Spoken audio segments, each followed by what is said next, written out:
Rick Rock, can you hear us?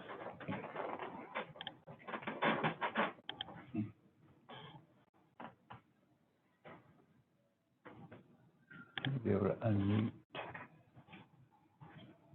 Security down there, did we click the unmute everybody? Want to let them unmute themselves? Yes, at the moment, yeah. Okay. We ready? Rick Rock. Gary Hamrick. I'm here. Okay.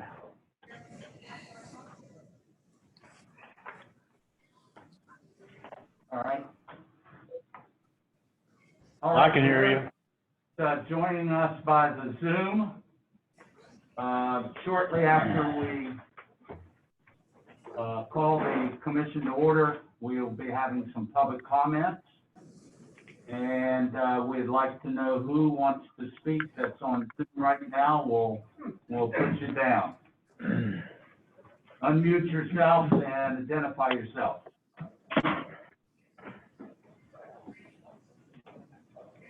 Do we have anyone on Zoom that would like to have an opportunity to speak before the commission?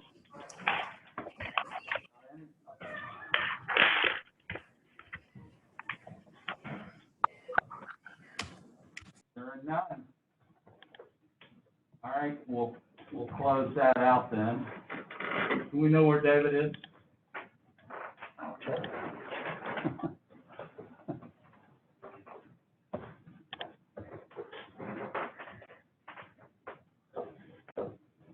Susan, how are you? I'm all right. How are you, Ron? Good. Did you get it?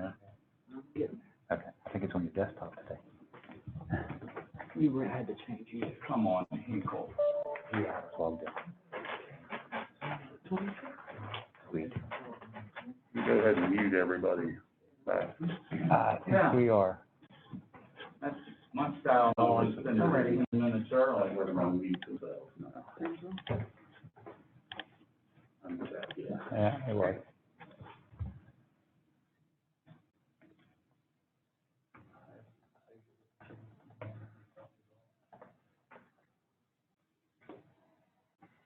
He's got all those big watches he wears. You ought to know what time it is.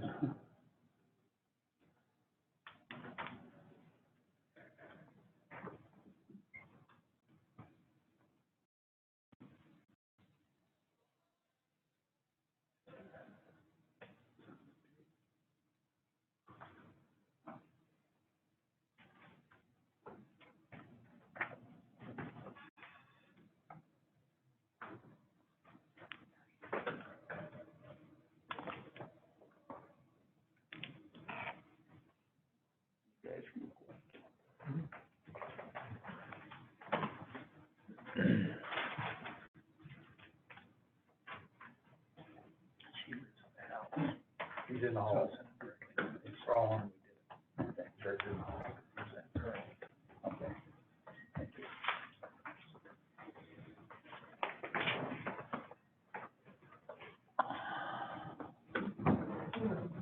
you. Is he talking to somebody?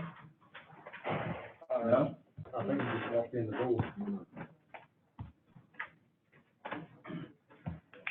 Probably a change order, I'm not sure, we'll ask. Which way you go? Oh, I see. Come on, David.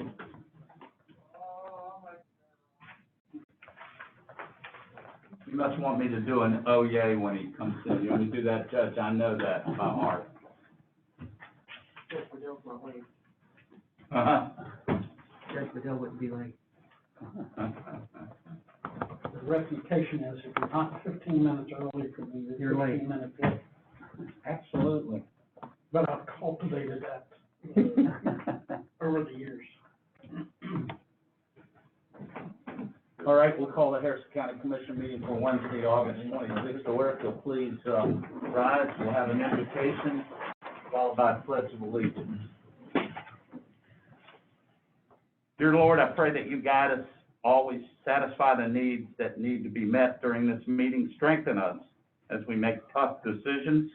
I pray that we will be like a well-watered garden, like a spring whose water never fails.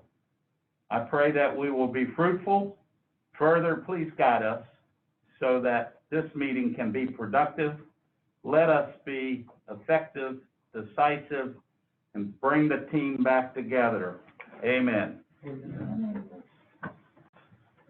I pledge allegiance to the flag of the United States of America and to the republic for which it stands, one nation under God, indivisible, with liberty and justice for all. All right, thank you all very much.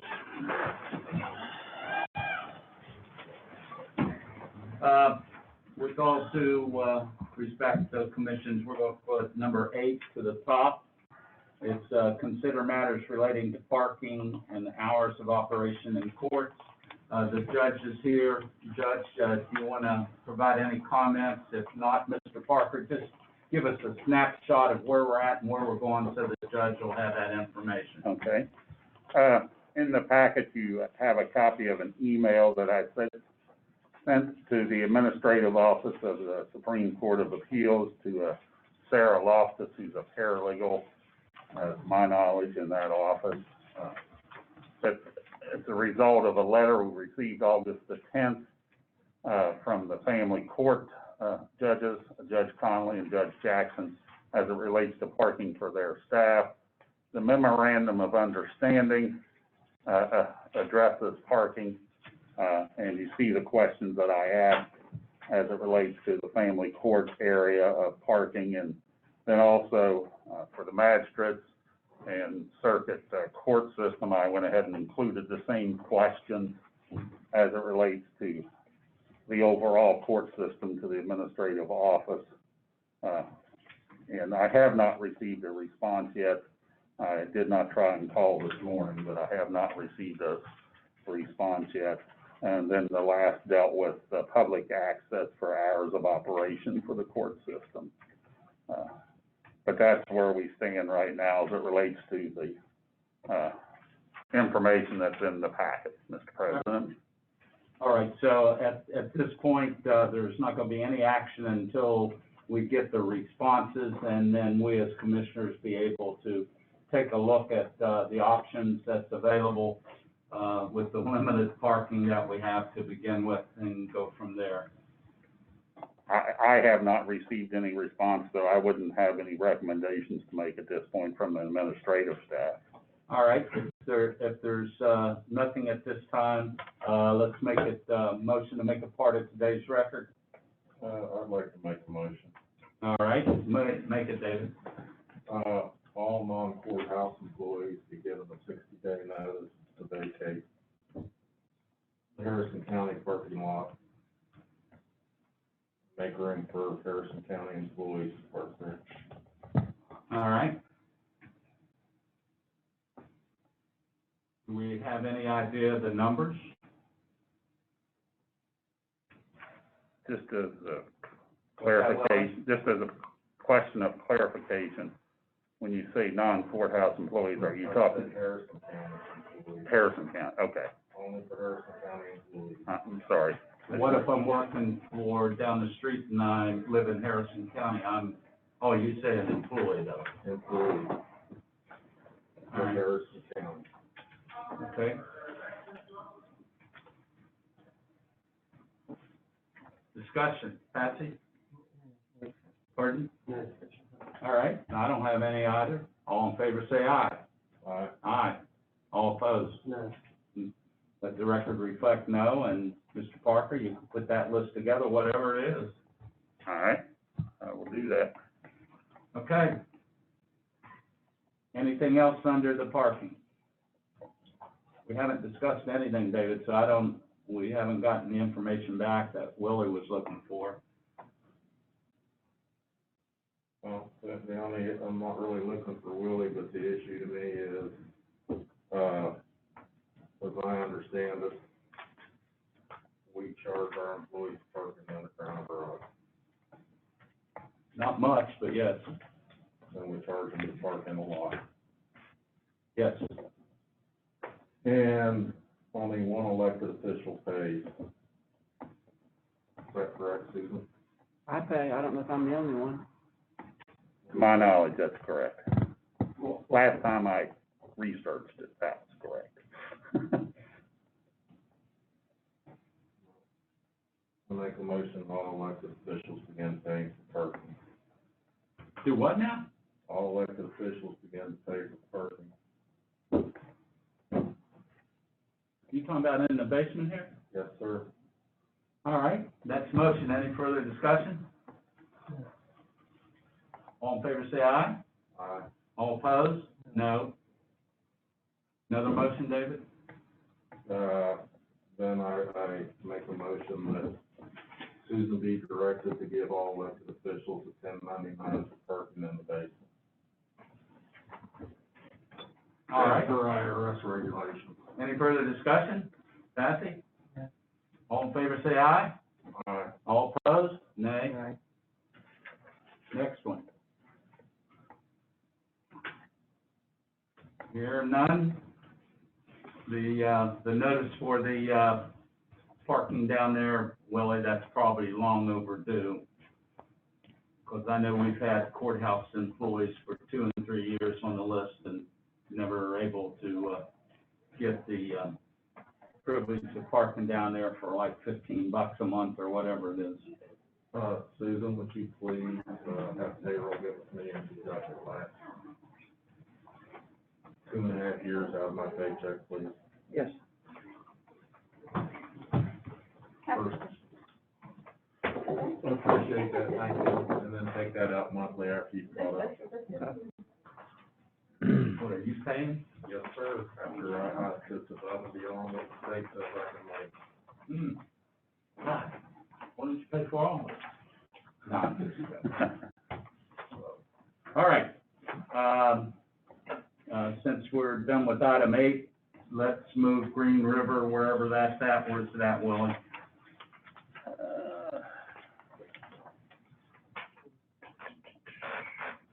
Item 15. All right, item 15 to, the top of the agenda at this point.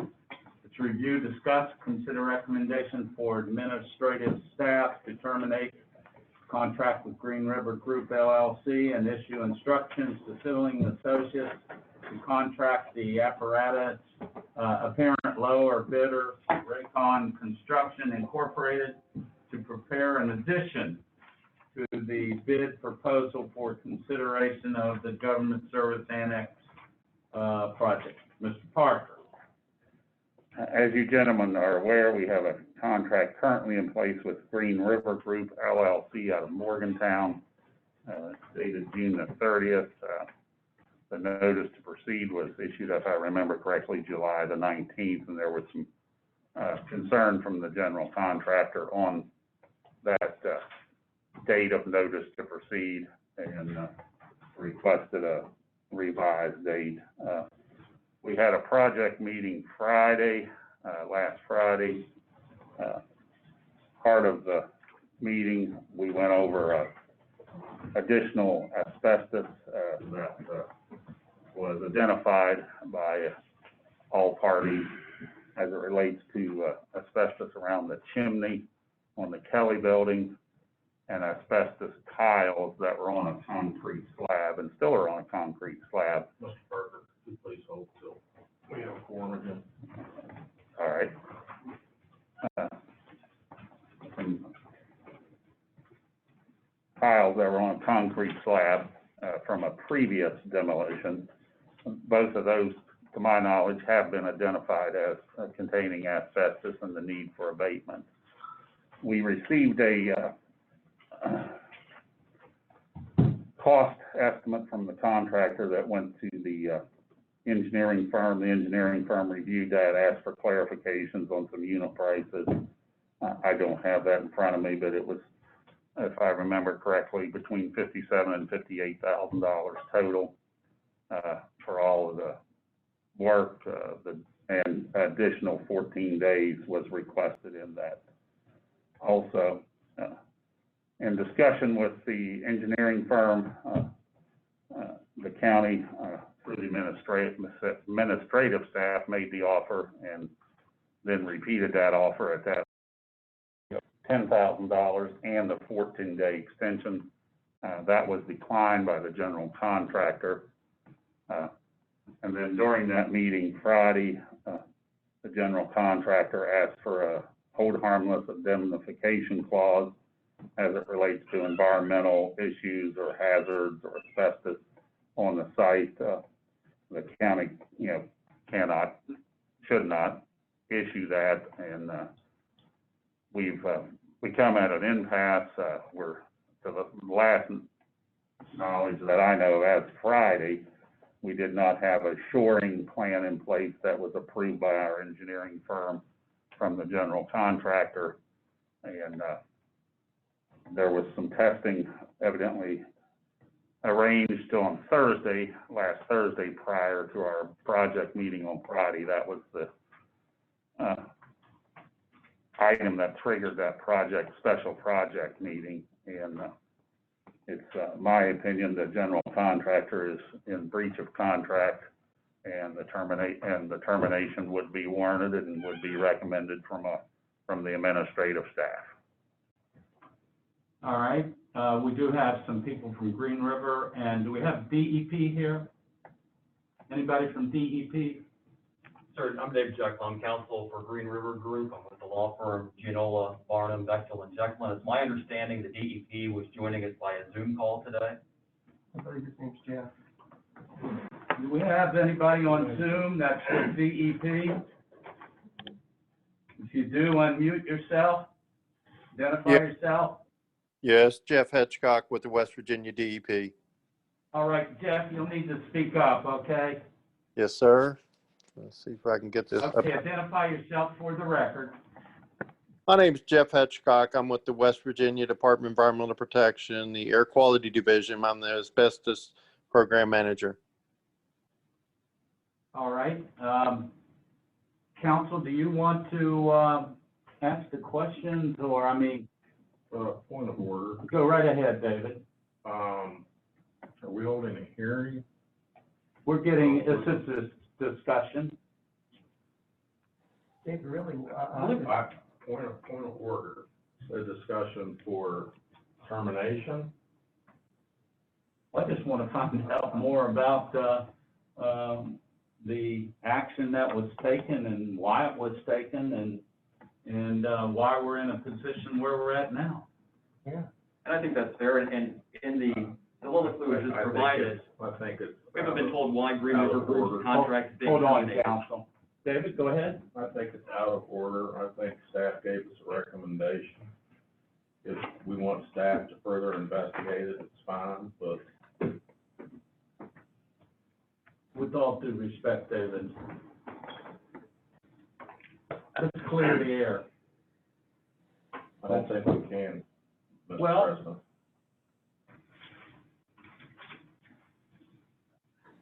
I think the air's been muddied way beyond what's capable of being cleared. On Thursday, Mr. President, we were advised after individuals arrived on site from the DEP, there was 2 individuals on site with representatives from the subcontractor, Safeco, that works for Green River, and a representative from Green River on site. Myself and Mr. Dale proceeded to the site and to inquire of what was transpiring, because we were not advised of any additional testing that was going to be taking place. It would be my interpretation of the contract, we should have been to our engineering firm or directly to me as the point of contact. And that did not take place. Evidently, the DEP did take some samples. I talked to, I think it was Mr. Harold Ward, I know his last name Ward, I think his first name is Harold. He's the Deputy Cabinet Secretary for the West Virginia Environmental Protection Agency. I talked to him Friday before our project meeting. He called me to find out, the background of what transpired. The DEP was on site and did not notify the property owner that they were appearing on site. Whether they are required to or not, that was a question I had for Mr. Ward. His comment was, technically, probably under the statutes, we're not required to, but we should have. It only takes a few seconds or a minute to make a phone call. And he apologized, for that. But the testing, we did not have representatives from the engineering firm or an asbestos firm testing firm we've dealt with on site to do a split test. Normally that can take place, or they do a split test, and there's a custodian of record for any samples that were taken. During our project meeting Friday, I asked representatives from Green River if they had an asbestos report, because my knowledge and understanding, their claim is there's possible asbestos material contained in the rubble pile, and the earlier cost estimate did not address that, and we did not ask for that. The reports we have and the information we have, would indicate that the asbestos was abated, that was identified in the previous demolition. So there should not be any asbestos in that rubble pile. And that's what led to the indemnification, request for indemnification clause and hold harmless clause. But we, after our meeting Thursday, it was clear to me that we were at an impasse on proceeding with the current contractor. We were not notified of additional testing, which could lead to additional cost on the part of the property owner. The DEP, according to Mr. Ward, was going to proceed with the testing. I don't know if that has been completed. I asked for samples, a split sample. He didn't know if they could provide that at this time or not. We do not know where those samples came from. We were not on site when that transpired. So there's a question of the validity of the samples that were taken and the custodian of record of those samples. So again, it would be my recommendation we proceed with terminating the contract based on the contract language as outlined. All right. And David, that's your motion to do that, right? Yes, sir. All right, discussion. Patsy? Let me just make sure. Last week for 30 minutes, I asked about asbestos. And for some reason, there's this phone screen that I can't get through. What's in this hole, this pile, that we all know about, because it's on the piece of paper that we all have. I mean, I'm not the only one that has a copy of the Schilling print, C1, that there's an 8-foot deep boring hole. Now, asbestos makes people sick, causes birth defects, and takes lives. And the DEP has done us a favor by coming to make sure we're doing everything we're supposed to be. Why was that? That's a false statement. The DEP, David, answers to the governor of the state. Patsy, I've dealt with the DEP all my life, and what happened last Thursday was not how the DEP is supposed to handle situations like that. Well, then, I appreciate you, and I'm glad to hear your side of the story. But today, I'm interested, no matter how thin the paycheck is, to hear both sides. And I'd like for the DEP to tell me what they have done, and I would like to know the results if possible. The results would be worthless in this case or any case of law, because there is no tracking of the material that was taken. We were not part of it. We were not allowed to be participation. We were not had any representative on site. Nobody knows where it came from. So I don't know why you would be interested in something that the DEP did when we were not part of it and was not offered according to regulations half of the material that they took. So you're saying that the DEP Performed an illegal? I didn't say legal, they did a improper inspection. Why would you not want to hear it, David? You're going to have to help me understand why you want to hear it from It's worthless. Well, I'd like to hear what the worthless has to say. It's just explain to me, Patsy, where the material came from before the DEP showed up? I'm telling you, it came from C1, and the DEP doesn't have to answer to me. As a commissioner, it has to answer to the governor, and I want to take them at their word. They protect the earth, they protect people from dying, they Yeah. protect birth defects, they protect sickness. The review is, are we going to do the, we're not discussing whether we're doing the contract. If you want to get into another discussion about asbestos, then I would suggest it would be put on the agenda next What time. I did was, David, is I asked, I'm gonna send it to everybody for discussion. And I made it broad, and that's what I'm here today to do. And it's as simple as that. And I have a copy of my email to Willie, which I sent to you, Ron, Rachel, and the sheriff. And what did that email say? That I would have discussed with Green River on what's going on, because I was not aware of anything going on Thursday or Friday, and I would like as commissioner to know that I'm doing my due diligence, Well, and that we're doing everything that we can to create a safe working environment for our citizens, one second, Ron, I'm done. For our employees to work in, and for our citizens to go in and do their business. I don't know why we're hiding. Mr. Parker, this is getting better by the minute. I'm not a very good coach, am I? My team Mr. is President, going different yeah. ways. Yeah. Hey, I received Patsy's, email also. Is your item on here different? Or I thought his included, the discussion as well as your recommendation. That's, the commission, corporate body controls their meeting and how much discussion they have and from whom. My recommendation was on there. I did receive Commissioner Treecoff's email. I copied Green River on the item that I sent out for the agenda, so they were aware of it, and as well as our engineering firm.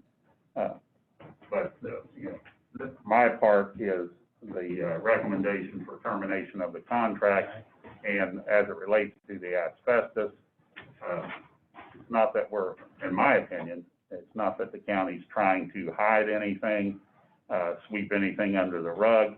There's concerns about the procedure that was utilized for testing, additional tests for testing samples from the rubble pile, as we call it. And if additional testing, if the commission wants additional testing, as the material is removed, that can be, accomplished or done. See, I have a different view, from both of them. Patsy, I find it coincidental that at our meeting last week, you mentioned about digging holes and going over on the, Neely property, and then the next day, they're out there digging holes and doing that, so you must have some, foresight, more than what the rest of us as to what tomorrow may bring. So, with that, my concern is that, and my priority was to get the Kelly building down. Now, Silling and Associates talked us into, and Mike, if you're listening, talked us into, well, why have to handle the debris twice? I'm not concerned about the Neely property at this time. We want to get the Kelly building down and then deal with the issues that you may have, whether it's a phase 1, phase 2, or whatever you have to do. Let's do the Kelly building correctly. And then you have the property leveled, and then move on with whatever the issues are, with the, construction or financing or whatever it may be for the next building. So that's my concern. But I would like to hear, as part of discussion, from Jeff, why were they there? They just don't automatically come on a site. So somebody had to call, and is it their procedure not to have the owner of the property there or notified? I mean, is this a sneak attack? Let's bring it out in the open, for Christ's sake. We're not hiding anything. if there is something there, whatever, we want to go ahead and take care of it. We certainly don't want to build on something that has possible hazards. I mean, there's a lot of areas that have construction and that can do it on properties that is tainted for one reason or the other. So that's where I'm at, and I want to hear from DEP. Jim, or Jeff, let's ask you. Is that your all's procedure with DEP, not to notify the property owner and just come on and, I don't know, it seemed like a sneak attack to me. What are we looking for? I was called by your subcontractor to come out and take a look at the site. A lot of times we show up at a site, we don't always go straight to the owner and let them know that we are on the site. So I had took it under the assumption that either your general contractor or your subcontractor notified you that we would be there. We have nothing to hide. DEP does not. Right. All we were trying to do was take a look at the site. I had thought we were looking mainly what was there and had planned to take a handful of samples with a new employee that I was showing him how to take samples, identify suspect debris, and he worked with me together on that. The contractor was concerned about the pile that was there because if it goes into his landfill and it has asbestos debris, then he would be violating state regulations, waste regulations of material going into a landfill that was not prepared for asbestos. So my understanding, he had sampled some himself that came back positive from the top of the pile, and the county had samples that had came back negative, short of the floor tile that laid on the concrete pad, which I think is not in question. He wanted to dig down. I didn't have a problem with that. He dug down. We identified suspect debris. We, I think, dug 3 exact holes there that we tried to identify every sample that came out of there. We collected everything. We split some samples with your contractor, Safeco, and we sent the rest of those samples off. And I sent those over to Green River and to Safeco yesterday. We had those sent to a lab, had analysis done. We sent them to a separate lab than anybody else had, so you had a third set of eyes on material. I think 17 of the samples came back with positive material. I understand your concern that you did not have a representative there, and I'm sure DEP would be glad to offer if you would like to have a representative there and came back and redo those, we would. I understand your concern that you were not identified, and I was barely allowed to identify myself when I did come to the property, and then the way I was treated in all my 35 years, I've never been treated the way I was on Thursday. In fact, my wife was with me, and I was headed to take her out of town because I was on more of a personal venture to take her for some medical testing, and I didn't see fit that your county official would curse at us and curse at your contractor and scream and holler. I didn't see how we accomplished anything.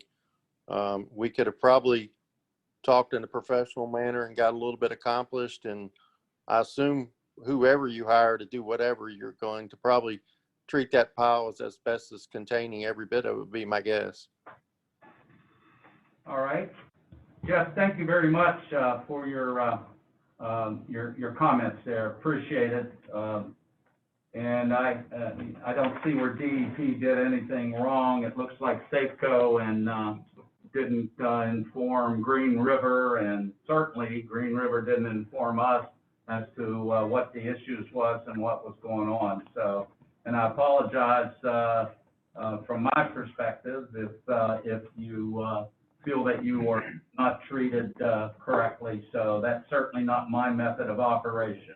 So, again, thank you very much on Not that. the whole story, Mr. Watson. What's that? Not the whole story. I understand, David. As long as you understand that they took time to gather at the farthest point on the property, examine pieces of material together, made determinations Right. out of the sight of the public, and behind a porta pot for some reason.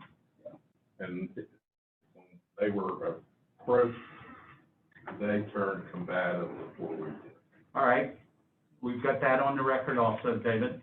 The other, go ahead, Patsy. How many samples were taken since there was 17?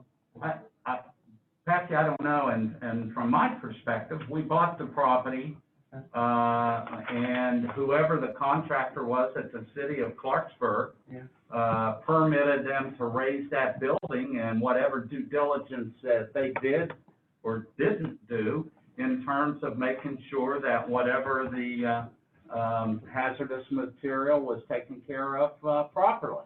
And apparently, it wasn't. Okay, so I mean, so we have a legal responsibility because we're the landowner at this time, but we also have a responsibility to pursue that the property that we got was already abated, and therefore somebody else is going to have some liability on it too. My concern is get the Kelly building down. Worry about that later, because that's what the issue was to begin with, was on the Kelly building, and we exceeded whatever our architect said to do, that ventured out into the other piece of property. Is that correct, Mr. Parker? Yeah, when we were looking at putting the current contract together, part of the tying that in before the construction was getting the shoring in place, so we did not have to handle material twice and have additional costs involved. Understand. So now we've got all kinds of additional costs. We'll have, if, I'm not doubting, DEP's testing. Friday, it was, the question that I had was, Safeco had advised, that it was their opinion there was, asbestos in the rubble pile. Right. And I asked representatives from Green River if they had seen a report, and they had not. And unless it's a report's issued, Understand. it doesn't, unless it's in writing, you gotta have it in writing. What action can be taken to get the Kelly building down? Do we terminate this contract and go back out and start again? Because they certainly breached, with all due respect to Green River, the terms of what I understand, the contract we have with them, because we have never notified their, whatever Safeco did, they're a subcontractor, that's between them and Safeco. Yes. Well, I think the question's to the DEP, Ron. What's that? I think that it's to the DEP whether or not you can take that building down. Well, we're just talking about the building, David, we're not talking about digging in the rubble. Hell, we According can, to the DEP, we could have an asbestos issue when we tear the building down. Jeff, did you hear the question? I did not hear the question, sir. Okay, what Commissioner Hinkle, if we go ahead and with the raising of the Kelly building, not messing with the Neely property, do we have a problem with raising the Kelly building? I think you had all your asbestos tested on that building. There was something you had discussed there at the beginning of the meeting about material around the chimney or around the roof, and the only other thing that was questioned was the window caulking, and we did not go in the building on Thursday to look at window caulking. We took one sample from outside, which is not representative of sampling protocol. If I would be privy to the samples of that building, I could give a better opinion, but unless I have a full, and I think Mr. George had sampled plaster because he had a concern to make sure plaster was negative. I'm 99% sure that everything would be clean except for this roofing material that was in question. And I think it was around a chimney. So the building is independent of the Neely property. If the Neely property is the pile that were digging in on Understand. 30, I guess it would be separate. Yes, sir. That's right, okay. So with that said, Mr. Parker, Still didn't answer my question. what was the question again, David? The Neely building was abated and given a demolition by the city of Clarksburg. Evidently, during the demolition, some asbestos ended up in the pile. What keeps it from when we demolition the P.J. Kelly building and we've abated it, and then while the bricks are laying there, somebody says there's asbestos? It's no different. I want the gentleman to tell me, is it possible to abate the building 100%? Jeff, did you hear that one? Yeah, I heard that. There's always a chance that when you're demoing a building that you will find material that was inaccessible, or the contractor that was there to do the actual survey did not find everything. And that's a common situation we run into all the time. A piece of pipe in a pipe chase, a floor that was covered up that somebody didn't get the sample, or a piece of roofing, a third or fourth roof that you didn't know about. Various things that happen all the time like that we run into.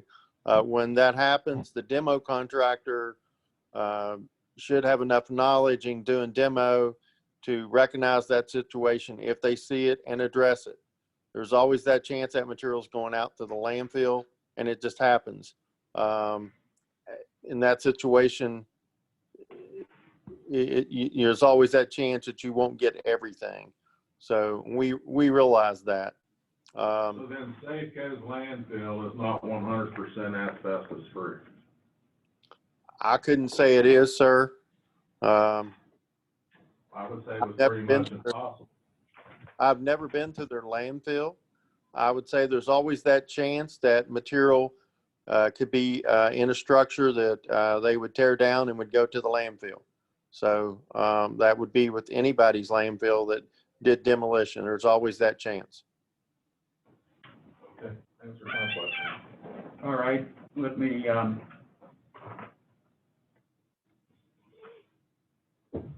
you have a meeting at 11 over there?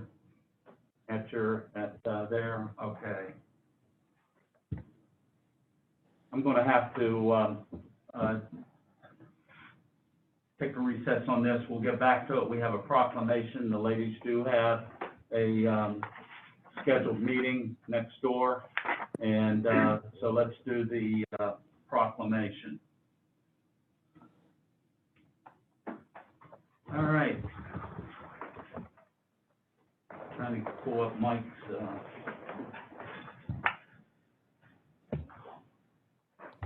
we go. All right, you got some ladies that you want to bring in? Let's go on a positive note here. As we know, today, the Professional Women Association are commissioned for a proclamation, Women's Equality Day proclamation. And is Beth Block here? She's called and she's still traveling. She's still traveling. Well, let me just state about Beth Block that's coming to your 11 o'clock next door. She's our keynote speaker, yes. She's the great granddaughter of West Virginia State Senator Jesse Block, who actually cast the tie-breaking vote to ratify the 19th Amendment in West Virginia on March the 10th, 1920. So she's going to speak. She was going to speak here, but I'm sure she's going to speak over at Professional Women's Association. So without that, if you ladies want to come on up, Patsy, you and Susan and David want to join us as we do this proclamation.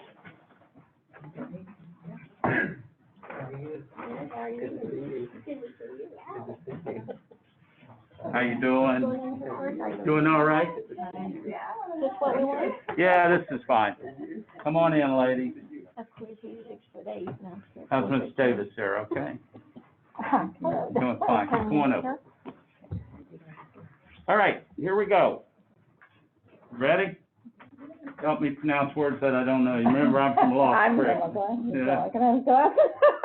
All right, the proclamation reads, whereas women are often the unsung heroes as catalysts for change in our society. And whereas society flourishes when equal opportunities are provided for all citizens. And whereas the National Women's Equality Day is observed on August the 26th of each year and commemorates and reflects on the enactment of the 19th Amendment to the United States Constitution guaranteeing women the right to vote. And whereas on Wednesday, August 26, 2020, is the 100th anniversary of the certification of the 19th Amendment of the United States Constitution. And whereas the West Virginia Central celebration of the 19th Amendment is nonpartisan initiative formed and hosted by the West Virginia Secretary of State's office with the cooperation of more than 40 organizations throughout the state, including the Progressive Women's Association of Harrison County, in an effort to recognize and celebrate the accomplishments and the influence of West Virginia women on local, state, and national level. And whereas Women's Equality Day provides a unique opportunity for all citizens to reflect on three compelling questions. Where have you been? Where are you now? And where do we want to be in the future as we journey together to achieve equality for all citizens?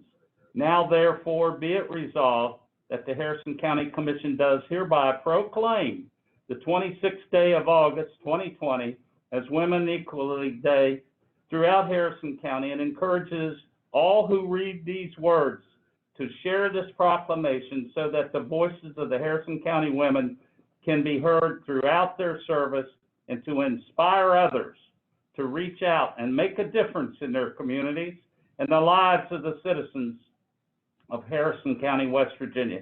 Passed by your Harrison County Commission this 19th day of 2020, and it's signed by all three of your commissions.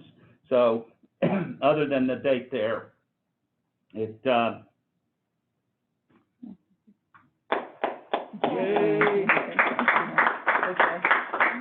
All right. There we go. And speech by any and all of you. We thank you. Wow. Thank you Well, very, very much. I would like to congratulate a woman officer in our county. Absolutely. There we go. And as I looked at the pictures up there, I saw my aunt, Ruby Keister, Uh-huh. and Beth Taylor. That's Yeah. two elected officials that have served in this. There we go. All And we right. thank you, Ron. for Well, your service. no problem. Thank you. All right, ladies, you all have a good meeting, and sorry the other lady couldn't make it. I know, we're looking forward. She's on her way to Washington DC she's going to be a guest for the president's acceptance speech on Thursday night. Good. Just leaving us, going Yeah, to the so run up courthouse. there and get a picture before we just completely walk around. Well, I told you to read it. What do you need, honey? Huh?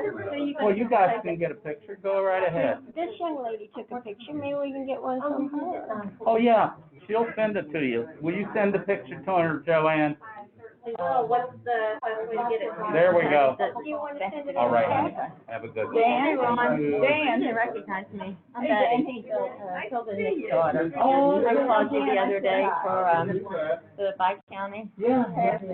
See that one? Is that good? Super little. Yeah. Okay. I need that one. Okay. What's the number? Yeah. We've done amazing things with my house. Yep. See you, take care. Right.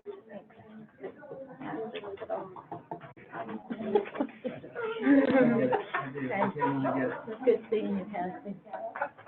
Ready? I'm right behind you. Susan, I know we're, See ya. Right here. Yeah, well, if I can, good to see you. thanks to everybody for your indulgence. These ladies do a heck of a job, and we're on a time constraint. So, if we can get our thoughts back to where we were, Mr. Parker, bring us up to where we were. It's a matter of proceeding as the commission. All right. How we want to Gotcha. proceed and. Gotcha. So David's motion is to accept staff's recommendation. We're still in a discussion phase. I think we've heard all concerns. Jeff, thanks for continuing to be with us there. And again, mine is the raising of the Kelly building, and everybody else's concern is the asbestos that's maybe the property we took that wasn't there, that we wasn't aware of, or we didn't do our due diligence, or whatever. So, all right, further discussion. Yeah. Go ahead, Patsy, speak up loud now. Just that, I mean, is there any reason these guys can't go tear down the building? I mean, he said there's not 100% on any house or structure. Why can't they just go in? I mean, are we mad at them because they covered our butt? I mean, they're prudent. They have kept us out of trouble. Currently, we do not have an agreement on the abatement of the additional asbestos on the cost. They provided a cost estimate, right off the top of my head, just over $57,000, which includes $23,000 for the abatement of the roof, which indicates to me it's more than just around a chimney. Must be the whole roof in their opinion. It's $8,500 plus or minus for the tiles on the slab, and then time delays, liquidated damages on top of that. My problem is we've had a notice to proceed since July the 19th, and now we're over a month later, and we still do not have an approved shoring plan, which is covered under this current contract of $1,007,000. So the expenditure would be how much, Willie? Right now, $58,000 is what they've provided. We've offered $10,000 plus the 14 days, the time extension. Well, let me ask you this. And right in front of me, you just gave me a stack of bills, and Sealing Associates has a additional service design change order for $33,500, additional service for demo package, $57,500. I sign a change order for Sealing Associates constantly for $40,000. What's the difference between them doing their job and getting the heck out of there? I mean, get the building down. They got the equipment there. Let them do their job. Why do we pick who we beat up and who we don't? I'm not picking who we beat up and who we don't. Well, we are. I have not, no. If Ron and I didn't know about the change order, who knew about it? I'm not sure what you're referring to there. There's some additional costs outside our contract with Sealing. Under the contract, they're allowed to charge for additional costs outside their approved contract. But these guys aren't allowed to protect us with the DEP from getting in trouble and making sure we do what we're told. See, how soon could you guys start on the Pat Kelly building? And forget about the other property, that's a whole new problem. That's an 8-foot hole the size of, you can see it on print. Well, how soon could you guys get the building down like Commissioner Watson wants?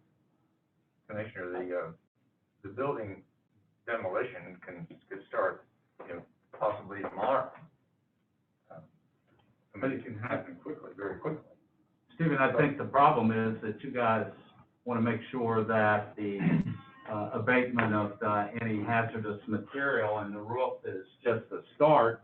And let's say you get in there and you've got a a change order. I mean, this isn't my first rodeo, guys, dealing with contractors, okay? And projects for cities and counties. But you get in there and then all of a sudden we find something else. So we've taken that 50,000, add another 50,000 on it because we need something else. How do we cleanse the building to begin with before one brick doesn't come down? And I believe that either one of these gentlemen can answer that, sir. There's more involved in our scope of work other than demolishing that building. I understand. The rubble that was left there in the old foundation is part of our scope of work to remove. So during that process and our due diligence, there were samples taken in that area that came back positive. We notified the county there might be some issues there. They had an independent come in, do testing, came back negative. So we have a positive test and we have a negative test. And during that same meeting, which was part of our first progress meeting, we found out that the tile laying on the concrete pad adjacent to, I guess, the Neely property is what you're calling it, that tile was found to be hot as well during your tests. During that same meeting, Mr. Dale made a statement that when they were cleaning up that part of your property, that loose, broken, pulverized tile was cleaned up and dumped over in that area where the testing was being done. Well, knowing that, we have one positive test and we have one negative test, but the commissioner wants to proceed based on the negative test, puts us in a very vulnerable position. So that's why I think Anthony called the DEP in order to facilitate this. Now, keep in mind, we were given a notice to proceed. I don't concur with the dates that Mr. Parker was given. We were sent out an email sometime late in the day on the 21st of July. Our notice to proceed date happened that following day, the 22nd. Well, that was odd to me because, and here's a copy of the NPP notice to proceed, dated the 22nd, because every other job I've done where this procedure happens, you typically have a pre-construction meeting in which that notice to proceed date is established from all the concerned parties of the project. That never happened. We were just issued a notice to proceed date, liquidated damages start in 60 days. We had a gun to our head to get this project done as quickly as possible. I don't know why we were given a notice to proceed without any consultation prior to any pre-construction meeting. I don't know why that was, but we were doing our best to deal with it. In that process, we did not notify the owner of the test being done. You know, that's a mistake that we made. Does it change the material effects, or the material outcome of what needs to happen here? I don't think so. And I don't think it would warrant. I've really never heard specific reasons that you want to pull our contract. We don't want that to happen. Never had that to happen in over 42 years of doing this. You know, it's a small town. We want to protect our reputation. So in the haste of getting this project done and done right, we forgot to notify the owner. And I believe the DEP and what Jeff just said a few moments ago, Mr. President Washington, to your comment or your questioning, the DEP said it would be happy to come back out and redo the testing if asked to come back. So in some aspects, as all I'm hearing so far is no shoring plan within 30 days. I don't believe this matter was on the agenda about a shoring plan. I believe this matter is on the agenda based upon testing done last Thursday. So unless this was on the agenda to cancel the contract based on the shoring plan already, it seems like this was fast-tracked based upon last Thursday. We have one positive test, one negative test. It's also very interesting that when Mr. Ryan for MSDS did some follow-up reports, he referred back to a 2018 report of which 40 samples were taken on different floors of what I'm assuming must be the Neely building. He did not do any sampling, and he says in his report, he shows the footprint of the basement. He didn't do any testing in the basement of that building. Mr. Ryan with MSDS, in his report, refers back to Mr. Jenkins's report from 2018, and he says, gives basically a clean report.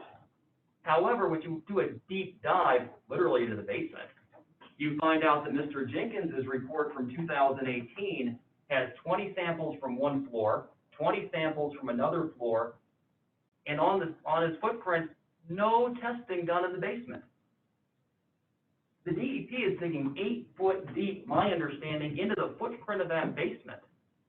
It was previously not arguably tested based on Mr. Jenkins's 2018 report and relied upon by Mr. Ryan from the MSDS. I would ask the commission to ask the gentleman from the DEP, if Safeco and Green River Group, based upon the information that they had, acted prudently to have the DEP come out, based upon all the information that was available, and to be able then to come back out as the commission's asking to redo the testing so that we can have this move forward in the proper manner. Thank you, sir. Yeah, and just as a response or a rebuttal, everything would have been fine if the owner would have been notified, okay?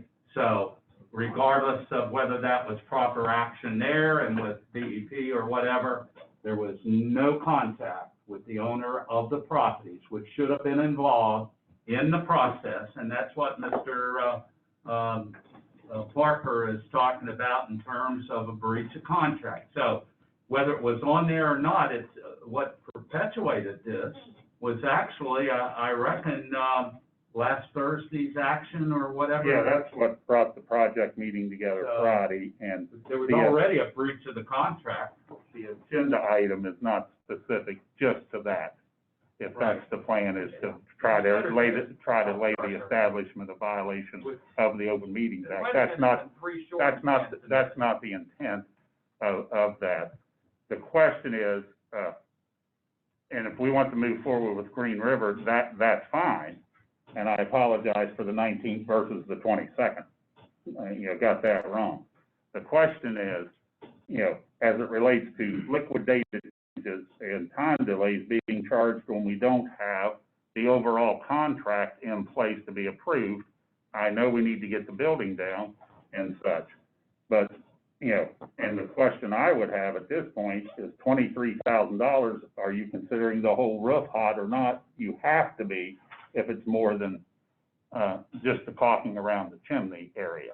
It can't be $23,000 for caulking around the chimney or flashing around the chimney area. So there's serious concerns about the cost factor. I know we have to move forward, and Commissioner Treecost has relayed those. I understand that. And if we have a rubble pile that has hot material, it's the county's responsibility to abate that, no question. And if the DEP can, to the commission's satisfaction, provide where the testing was done and have us on site, even without additional testing, whoever the general contractor is, it's the commission's responsibility to step up to the plate and abate that site. Now, who we go after, or if we go after anybody down the road from previous demolitions, that's outside your purview. That's for another ball game and another time. But the question today is, if the commission desires to move forward of getting with Green River, we need to get it in place to get it abated and get moving on the project.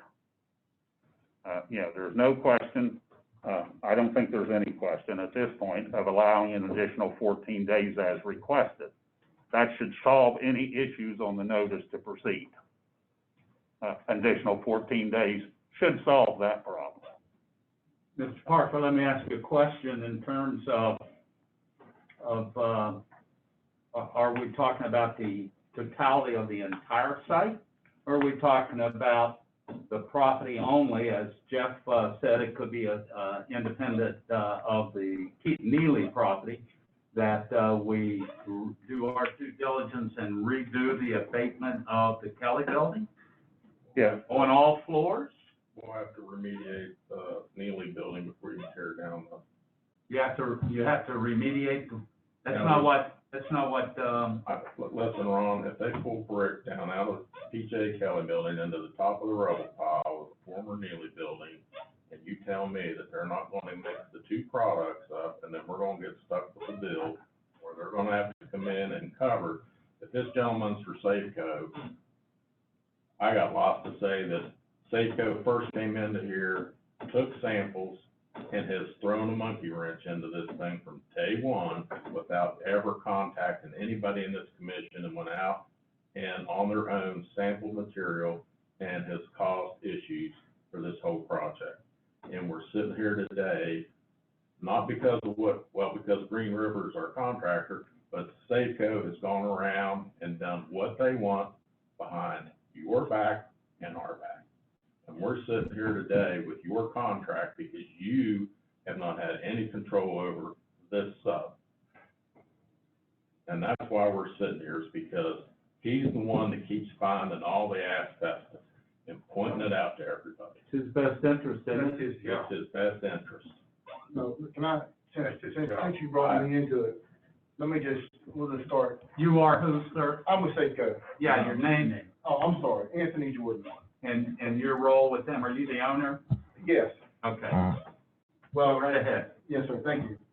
Well, to begin with, when we mobilize to the site, we work off an asbestos report that was provided to us for the abatement of that building. The building is still currently standing, whatever it, I don't know what you call it. We walked in on a Saturday, I had my supervisor there. We were getting a lay of the land, basically how he wanted to do how he wanted to commence with debating the building.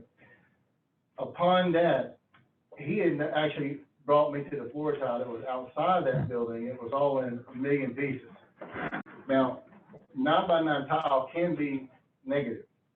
So it was my assumption, and what I had told him on the very beginning, it's probably negative because the county's been using this as a parking lot, and for surely they've tested this product because they're making it go everywhere. So it's probably negative. So then my supervisor pointed out to me some roof that was laying around there. I said, well, yeah, I see that too. So moving forward, we're looking at their asbestos report on the building that we're going to be abating, which is called out for floor tile, et cetera.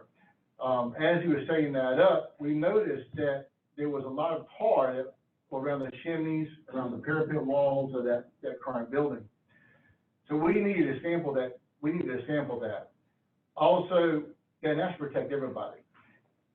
We also noticed there was no sampling of the caulking around the windows of that building. So we took a sample of that too.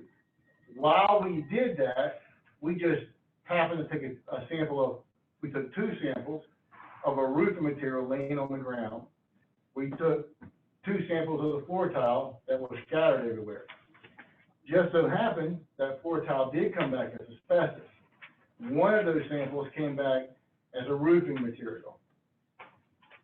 In the samples, obviously, on the roof came back hot. Our caulking came back hot as well on the first floor. We relayed this information to Green River. You guys followed up by having MSCS come back out there and do some testing. They tested the floor tile. They agreed it was hot. They took some samples of roofing material, which theirs came back negative. They took a sample of the roofing of the building. It came back hot. Their samples of their caulking came back negative. Now, most of the windows in that building have been piled up inside. They're on the top floor. They're sitting there stacked up. A lot of some of the windows have been replaced, as you probably well know. So the problem here is that we have a hot sample and a negative sample. Of course, you know, and this is, just to put this on, you know, anybody, you know, we relay everything we do to the person who we're working for. You know, we don't come to the county. It's not our job to come to the county and tell you anything. It's, you know, it's not my chain of command, basically. So to determine, we need to move, we're digging this material out of this ground. So to put this material in our landfill, we have to make sure it's safe. And our landfill is asbestos-free, all of them are. So we do our due diligence and say, look, hey, we got a hot test and we got a negative test. I also talked with Jenkins. He tells me that when he didn't even inspect that building that was in that hole, that there was actually a hole there, and he inspected and abated a building that was beside it. So he don't know what got filled in that hole, and that's what Jenkins had told us. So we're really questioning about what's in this hole. We need to make sure because it's going on our landfill. So we have, well, I called Jeff up. I said, Jeff, can you take us a few samples just so I can make sure there's nothing asbestos in this pile so I can take it to my landfill? Jeff says, okay. I'm sure he can tell you exactly how it goes down. So, and this was basically just for me so I could put it in my landfill, because if I take this into the landfill, somebody shows up at DEP and they say, wait a minute, let me test this. Now it's asbestos. Well, not only can I go to jail, the fines can go way out there. But not only the fines to me, Green River can get those fines, and then the county can get those fines, because you own that material forever. No matter where it goes, if it's asbestos, it's your material cradle to grave. Even if it goes to the landfill down here that thinks asbestos and it's done properly, it's still your material. So we have to make sure it's not asbestos-containing material. He came up, he did some sampling for us. We dug into the pile, and the few samples that he was going to take, 5 or 10, ended up being 35 samples that he ended up taking, because when we dug into the pile, we kept finding stuff, transite, floor tile, roofing material, all kind of stuff in the pile. He got his samples back yesterday. I got a copy of them. Green River got a copy of them. And like he said before, 17 of the samples came back asbestos. So there's asbestos in the pile. There's no question there. Now, your question was about tearing the building down. Let's go there. The problem here isn't the fact that you can't tear the building down and not mix it, because you can. But that floor tile is considered rackum. And Jeff, I'm sure, can tell you this. It's considered rackum now because it's everywhere. It's in a million pieces. That needs to be cleaned up. So that means you got to go around and vacuum or somehow clean up the top couple of inches of that ground, wherever that floor tile is. On that pile of debris, you can actually lay plastic down, and you can bring in what we call crane mats or mud mats or whatever you want to do, so it protects that site. The building has to have all the asbestos removed. We removed the floor tile in that building already. The roofing material has to be removed. That roof is actually been replaced. It's not the original roof of that building. The asbestos lies all around all the chimneys and around the entire parapet wall. Now, the parapet walls are not in good shape, especially the one facing us on this side of the street. It's already cracked. So when you remove tar and the asbestos-containing material, you're basically using a hatchet, and you're hitting that brick, and you're chipping that brick all the way around. So when you're doing that on this particular building, you're going to have to remove that parapet wall at the same time. And all that roofing material that's been built up, the second roof that's been built up, all of that has to come off in order for you to even get to the asbestos around that chimney. If you don't take it off, you're never going to get to it. And that's basically the situation. All right, so what you're saying is that you did notify Green River of your actions. That's what you said. Right, we did. All right. Earlier with the report. How did he Stephen, how did he notify you guys? The DEP would be on site to take samples. I mean, from the previous work that he did, he's done it twice now. No, As you tested caulking, we're talking, did you supply a report to Green River? Yeah, I did.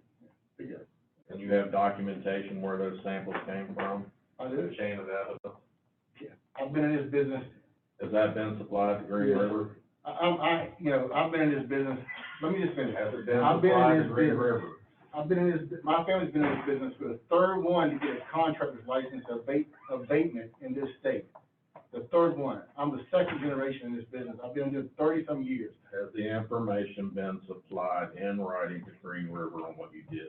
Chain of custody and everything. It's been given to Green River? Yeah. And when was it given to Green River? I don't know that. Because as of Friday, Green River had no written copy, according to Green River. That's incorrect. You guys also have a copy as well. The work I that don't he did. agree with that. Mr. Parker? I've never received a copy. Now, I don't know if our engineering firm would, but I've never received a copy. Actually, you did because you wrote back an email saying that I didn't inspect it properly, which I would thought that was kind of humorous because, you know, I've had a license, like I said, for over 30 years to inspect buildings. I know how to inspect buildings. So y'all did send an email back saying that I didn't do it, I didn't wet something down, or I didn't do this, or I didn't do that. So y'all did actually receive that email because you responded to it. Was there an attachment to the email? Responded to the email, they were responding by email to the report that you provided the Green River Group? If I'm not mistaken, I think that's correct, yeah. Let me The county has never received a report. Who provided you the email from the county that addressed the report? They just forwarded it to me. Green River Group forwarded the email to you that it received from the county regarding your report?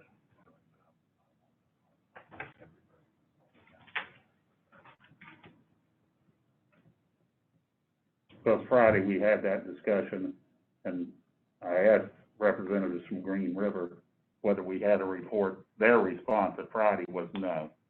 No, I remember saying I don't know whether we have a report. Yeah. no. No. It's, All right. if let's we've see got we one, can- that's fine. It's a matter of how the commission wants to move forward. Yeah, let's see if we can move this on. Let me ask Saco, a question. Do you have other buildings that you have, raised in, the city of Clarksburg? Yes. Did you do the one down on, Chicken Louie's, building, down at the bottom of the hill? I don't know what Chicken Louie is, but Anyway, in between, Pike He's Street not and with us Main anymore. Street. the last one we did in town was, right here at the, in town was, over by the, That's all right, take your time. life in my mind just Yeah. went blank, but, is it? Where I'm getting at. It was right down, it's not too far from here, it's right down the street, it was right next to the, I'm sorry, Veterans of Foreign Wars, VFW? VFW, it was right there. Okay, an old building that would be the time frame of these buildings. Well, yeah, yeah, I mean, we So the abated it, abatement and- of, the inspection for any kind of hazardous material, city of Clarksburg went ahead and approved you to do that. That's correct. No No, problem. they So- approved, the city of Clarksburg, you go in there, you give them a copy of the asbestos report, you get a permit, if there's a permit required, and, which most time it always is, they don't know with money. So you pay the fee, and then you show them a copy that there is an asbestos report, and then you go do it. So they agree with your inspection then, It's not my inspection. whatever report you give them. They just they don't even look at a report, they just Okay. want to make sure, because the state law requires it as a report before a building is demolished. What I'm getting at, there's probably asbestos that was in that building also, and with whatever you put in your landfill, Well, so. we took all the asbestos that was in that building, out of that building before we demoed it. Just like the Kmart up here. Yeah. We did the Kmart, the Kroger's, new Kroger's, Yeah. Kmart. we took out the abatement of that and then demoed the building. So what you're saying, we need to take all that out of this building before first brick comes off of it? You have to, the building is still standing, Yeah, you have to abate it before you can demo it, no matter what you do. and Willie, have we had it partially abated? We They did abate it. abated the floor tiles for him, Mr. Jordan, yes. I mean, that was in the current, that's in our current contract, is to do the abatement, and if we have additional asbestos that's been identified, then we need to have that abatement also. Okay, so what's the big deal, Willie? Let's get it abated and get the building torn down. Let me, Pat, see if we can move this on. We have a motion on the floor by David to accept staff's recommendation. We've had a number of discussions. All in favor, say aye. Wait a second, Ron, what are we doing here? Oh, we're gonna vote on something, we still don't know the whole story. Well, I'm gonna give you an opportunity to make another motion. I don't wanna make another motion. Why not? I just Why want. not table it?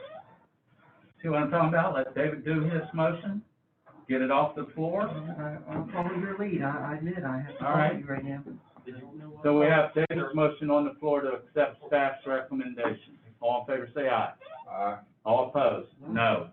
Now, what I'd like to see is us, table this so that we, or bring it back up so that we fully understand the totality of this, as to, what we're doing as, quickly as possible. We'll, ask our, engineering firm, Sterling Associates, to work with Green River Group, our general contractor, to get an overall proposal, for the site, as it relates to the rubble pile. We have it for the asbestos tile on the slab, that needs taken care of right away. To get that situation taken care of, whatever needs to be done there, and then the additional abatement on the building before it can come down. So let me ask you this, can we make the motion then, three-part? One, that I do want the DEP to come in with whomever Willie wants to be standing next to them from our staff and do the testing on the part that's the Neely property. Two, can we begin the abatement immediately? And three, as soon as the abatement's done, can you immediately then tear down the building? That's my motion.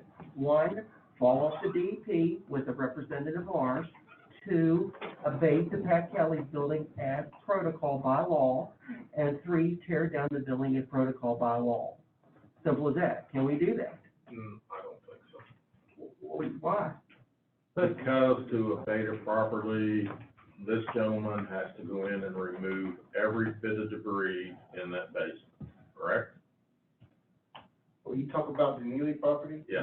No, we're he can talking do it about the separately. Keeley. This is just the Pat Kelly's building. the Kelly building, Just the Pat the Kelly. only thing, once you abate it, it's done. I'm trying to understand why we're not abating the whole site. Well, for one thing, we've got, We're gonna have people over the whole site. Just let ceiling deal with that. I don't want Silly to deal with it. Yeah, I know. I admit to you, Silly doesn't even have the shoring right now, Ron. Yeah. I mean, so my question is, if they have the equipment there, even if they go over budget $50,000, as Willie said, there's still $300,000 less than our next bid out of Michigan, which was $1.4 million. We still win. No, I'll pass it up. The gentleman from Safeco, what was it to abate the, Neely basement? You're still talking about Neely. I just want Pat Kelly's down like Ron It'll be does. the same thing. We have a current contract in place to proceed with the overall site, preparation for construction. As a part of that, there'll be additional cost for abatement of the Kelly building. I think that's a given. We've got additional cost for tile on the slab, that's a given. And I have no reason to doubt the DEP's, claims of where the material came from. I don't have anything to doubt that claim, other than, we didn't have a representative there. Whether we should or not, that's another ballgame, another story. If that site, or the rubble site is hot, and it may be, from what we've been provided today, the ballpark figure based on an estimate, not holding anybody to that, is $275,000 to $300,000. I think that's what was mentioned during our previous project meeting. So those are the numbers we're looking at, as in round numbers, another, $350,000 for abatement of the site, as we understand it right now. But Willie, regardless, if we get another company to do it and they charge $300,000, they still have to get rid of the $300,000 worth of 1,500 tons. I understand that. For the Schilling report that's in that. I understand that. Yes, I understand that, yes. I mean, that's what the report says. Whichever, no matter, XYZ company, Green River, whoever, even if we have a different contractor at this point, whoever has to abate. We don't, because we Material. decided we're not getting rid of that. I understand, yes. All right. Yeah, Green River, would have to present a change order, for the current contract to abate the site. Sir, with Safeco, if that site presently right now is taken and 3 inches of asphalt laid over it all the way to the Kelly building, is that considered encapsulated? If you put 3 inches of asphalt on top of it, Yes. sure, And it's not an issue anymore. not unless you dig into it. So I guess my question is, why spend the money to tear it down if this commission is not is in agreement to build the new GSA building and just pave over and make a new parking lot? Making a motion? Just asking a question. I'm asking if you're making a I motion. think Ask a question. I think that's, good for discussion, David, because I'm to the point that, And I move that we don't tear down the, part of my motion, we leave PJ Kelly building alone. Your parking lot won't hold it, so you know, the basement, that, all that debris is in, the basement, the concrete on the bottom of it was never broken up. So it doesn't allow water to expand out from under it. Run liquid concrete over top of it, let it go down to before we asphalt. There's lots of ways to cure that. Sand, That's not my field, so I don't know. or punch holes through it. But I agree with David right now and Ron. It's so funny, I'm on both sides. I want the building tore down. I'm also looking at it, and it is a hazard. I mean, Greg has had to go out there and take steps now. Willie has been directed you to go out there and do everything you can to keep people out of the building, because we have a homeless problem in Harrison County, West Virginia. So the motion is David to fill it in with, what I'm saying is, we gotta get rid of the building, and I'm okay with the parking lot. What I find more unusual is that we could have left the company in and collected rent, but this commission voted unanimously to buy out the lease and to purchase the building, and then this commission has now changed its mind as to a GSA building. Well, We could have left the building in place and had a restaurant there and been collecting rent and not spent all this money, so. One, I voted no to buy the Pat Kelly's building. Two, we have to tear down the building. You voted to buy the lease out, and we could have just left it in place. Who would want it after we found out there was 10 tons of pitching crap in it? He was perfectly happy working in there all those years. I never ate in there. But anyway, we gotta tear down the building, David. let me, would that site, after you concrete it over, and with the homeless population, could we put an encampment over there and support a let? Yes, sir. That might lower it, get the, let's table this, Willie, and, I'll work with Sewing Associates in Green River and, try and get a project meeting established. let's do this quickly. That was one question I had, thank you. After all this, what do you want them to do? Yeah, All right. the contract's still in place, and we'll move We have a forward with motion the for project table. meeting. All in favor, say aye. Aye. Any opposed? No. David said no. All right, thank you guys very much. All right. We have a nuisance complaint hearing. Cindy Thrasher, Pepsi Ball area. Danny?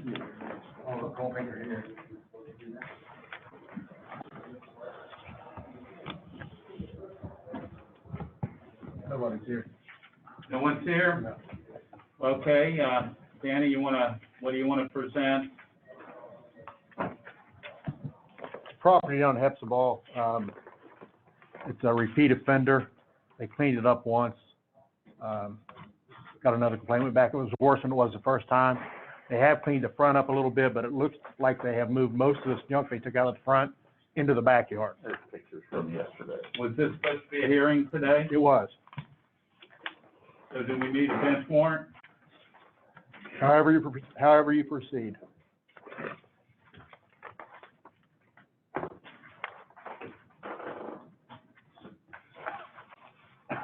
So they got some tires.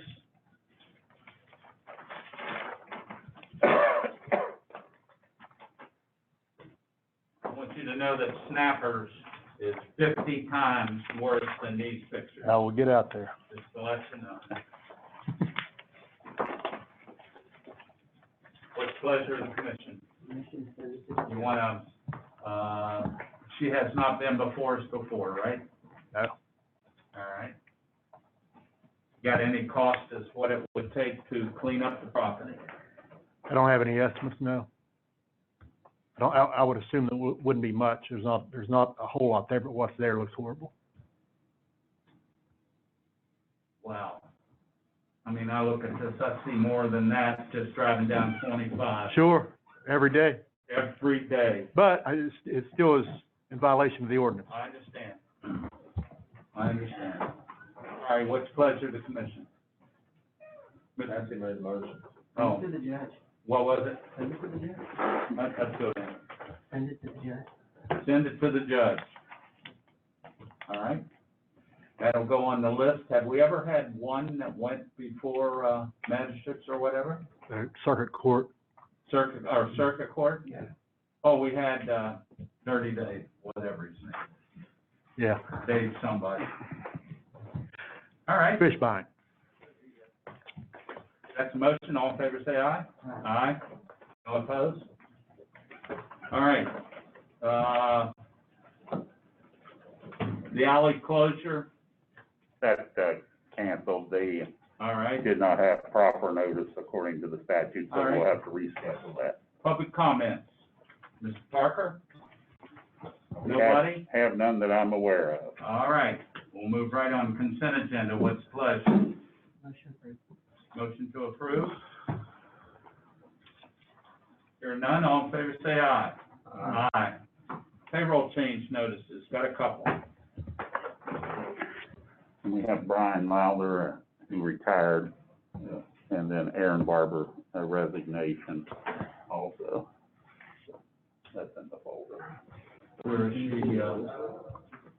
she, She was at community corrections. She worked for community corrections. oh, okay.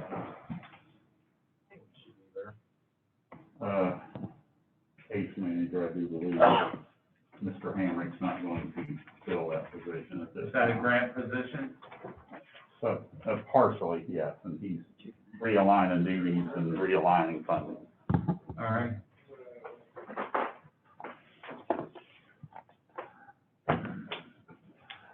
Payroll change notices.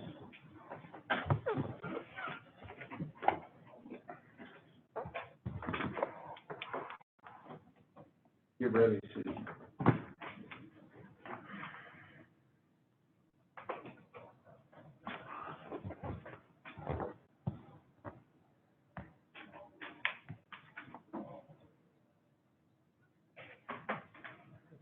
All right, motion to approve payroll change notice. All in favor, say aye.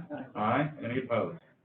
Exonerations, corrected tickets, joint property application, We have none. consolidation of land, segregation of land. We have none.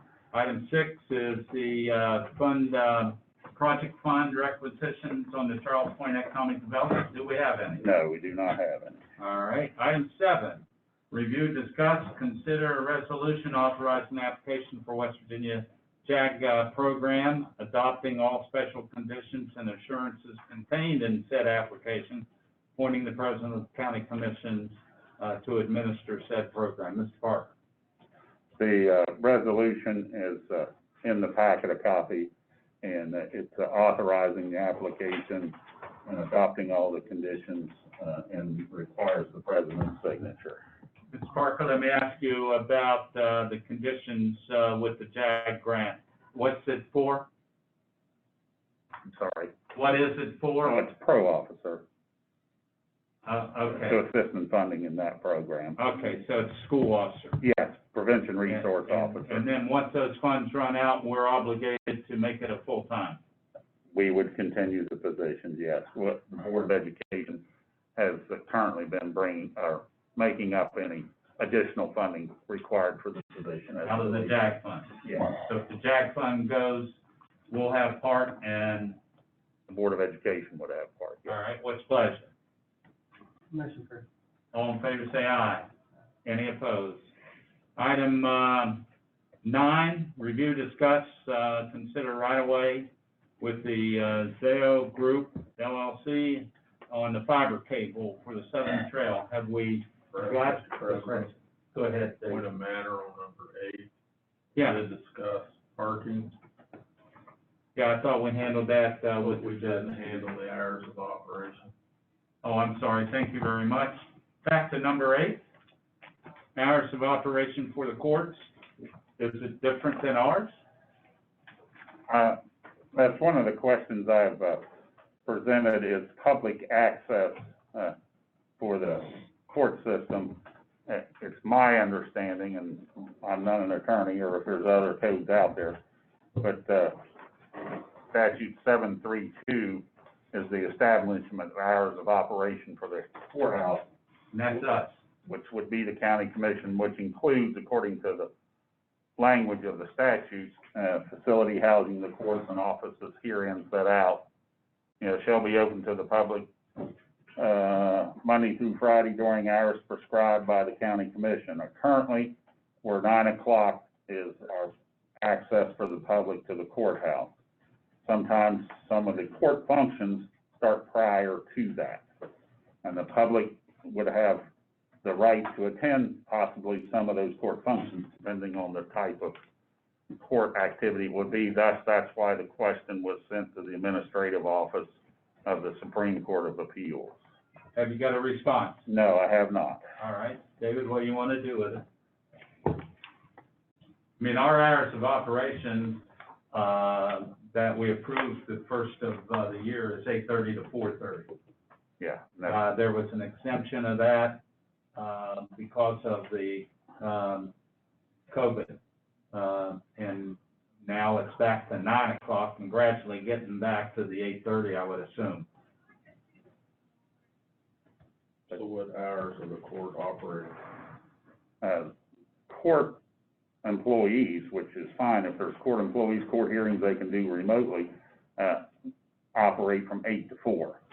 Is my understanding for circuit court, magistrate court, and family court. It's just public access, before, those hearings, if they're in-person type hearings, where attorneys would need to come in, or witnesses would need to come in, or other parties to those family court hearings, magistrate court hearings, and of course, some of those are not open to the public, and some would be.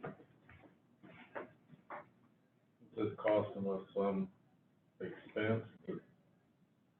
Well, the facility is open to employees starting at 7:30 is when the doors open, so employees can report, for whatever time their supervisor wants them to have here.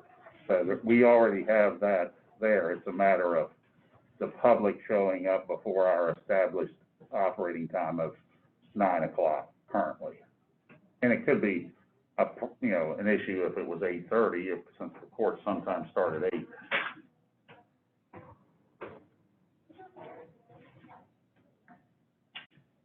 That's one reason the question was presented to the administrative office, asking if there's other statutes or regulations that would deal with operations of the court that, I'm unaware of. Table, so you get an answer. All right, motion to table. All in favor, say aye. Any opposed? All right, now number 9, the right-of-way. We have a draft of the right-of-way, we did not fill any amounts in the draft that we, it deals with payment on page 2, item 2. And also, we added about remediating or repairing of 5 of the small bridges on the southern trail. They have not got back to us on that, to my knowledge. So, you know, we've asked them to do that. They were taking a look at that to their local contact, and to my knowledge, they have not got back with us on that. But we did revise the agreement as what was some of the language in the DNR agreement they utilized, as well as some additional language from our local council that looked at that and had some additional recommendations for that. So those have been included. The only question is if the county wants to charge anything for the company, what that number is, and if they would or would not agree to the remediation of the 5 bridges that are specified in item 2 on page 2.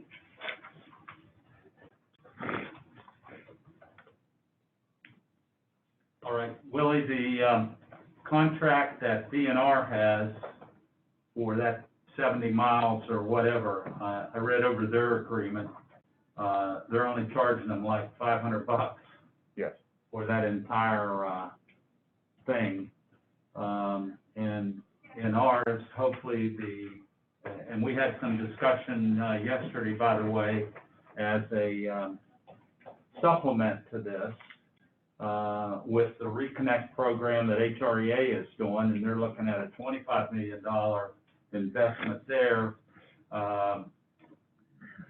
that underserved areas for HREA customers, which actually goes into Doddridge County and so on. So there could be a duplication there. I did understand yesterday that CityNet is part of this group, or at least whatever their role is. Also, I found out that Ms. Carmichael is an employee of CityNet. That was in 1918 or 2018 that I found that online. So I'm thinking, But anyway, as we move forward to serve the underserved areas, I'm sure this company realizes that we're really not the obstacle. The obstacle is from Wolf Summit to, let's say, Wendy's, and then from the Trussell on the South Trail over into the county line, which we don't have any say in that matter anyway. So they haven't gotten back with you, Willie, on the adjustments? No, not to my knowledge. They were sent a copy of this contract. They were looking at the 5 bridges, as I call them, trestle, smaller in nature. I just want to make sure that the governor's office, which back in 2018 was real high on this because of the interest of providing the service, as to that we are not a holdup. We're not the cog that's holding it down, but, Mr. President. go right ahead, David. I'd like to make a motion Go right ahead, David. that, the sum of $500 equivalent to the state and replacement of the 5 trussels to be repaired, and that the president signs and forwards a completed contract to them. All right? It doesn't sound unreasonable. No, it doesn't. Just so you know, last week we approved Gina to do the very same thing, right? Well, Yeah, that grant hasn't been submitted. Okay. Now we're rolling the dice twice. all right. Yeah, we're- I'm for it, David, yeah. All the other of them, hopefully will. All right? Okay. So, We're working on that. All right. Okay. That's the motion. All in favor, say aye. Aye. Any opposed? All right, Mr. Parker, you've got your orders on that. Item 10, which I asked to be put on the agenda, is to review and discuss and consider the establishment of a Rails to Trails Maintenance Division for Harrison County. And Mr. Parker, before you go into it, let me just give part of my reasoning behind that. As most of you know, I worked for over 20 years for the mayor's office in Jacksonville, Florida, which is a consolidated government. For a period of time, I was the director of the recreation department, which budget was twice as much, if not more, than what this whole county's budget is. My responsibilities at that time was over 5,000 acres of parkland, 500 active parks, 32 swimming pools, 2 oceanfront properties, a campground, a golf course, and at one time, a radio station as part of our enterprise, along with the Gator Bowl and Coliseum and so on. So pretty big operation. Rails to Trails was always part of our recreation department. And even though it may have some economic impact, Patsy, once it's fully developed and you can put businesses around there to make it a destination point, the maintenance and upkeep of the Rails to Trails will never, ever be a self-containing operation. It will always be a quality of life, part of a recreation department, that you just have to bite the bullet as to what kind of dollars that you want to put on the Rails to Trails. Our end of it's going to be a long time, and hopefully the next setting commissions will be able to really see some benefit of that. At one time, when I first came on in 2003, Roger Diaz and that group had already purchased for, I don't know, $50,000 or whatever they paid CSX for that 17 miles from the county line in Lewis County, from there all the way up through Wendy's. So I was excited about it, of being able to have a rail system that would go from Stonewall Resort through Lewis County, all the way up through Morgantown, up to Pittsburgh, back down through Cumberland, and eventually in Washington, D.C. As we can see, 18 years later, we're still fragmented, and our portion, we really don't have, we're still grasping at straws of trying to have the connectors. If we're serious, if this commission is serious about Rails to Trails, and I know that's one of your priorities, Patsy, then you ought to take a look, we ought to take a look at what it would cost to have a division for the Rails to Trails that encompasses whatever numbers that we have, and put a staff together and make it a division and falls under Director Dale and Maintenance Department. So, Mr. Parker, I ask you to take a look and just give us some rough idea and numbers. What did you come up with? Well, it would depend on, additional equipment that we would need and such, because that could be $120,000, depending on the type of equipment, tractors or whatever the case may be. And then, 2 to 3 staff probably would be a minimum, I would. How many?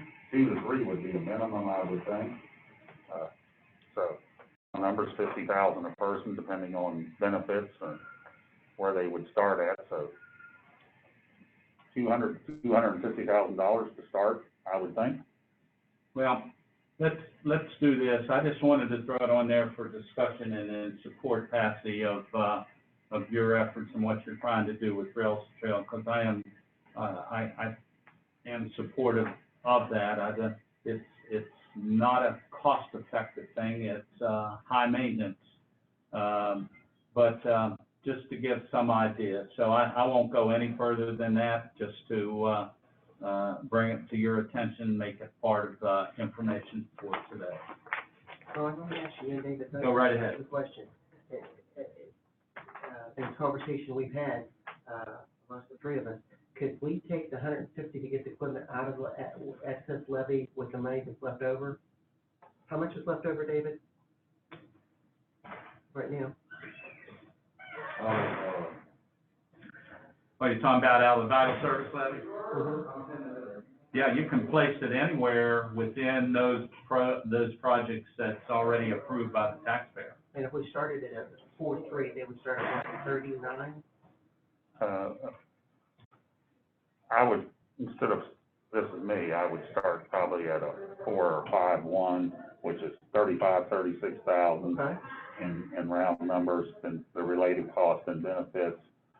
You can, if the commission so desires, to utilize vital services levy as in Parks and Recreation, because this is a recreation type program. Right.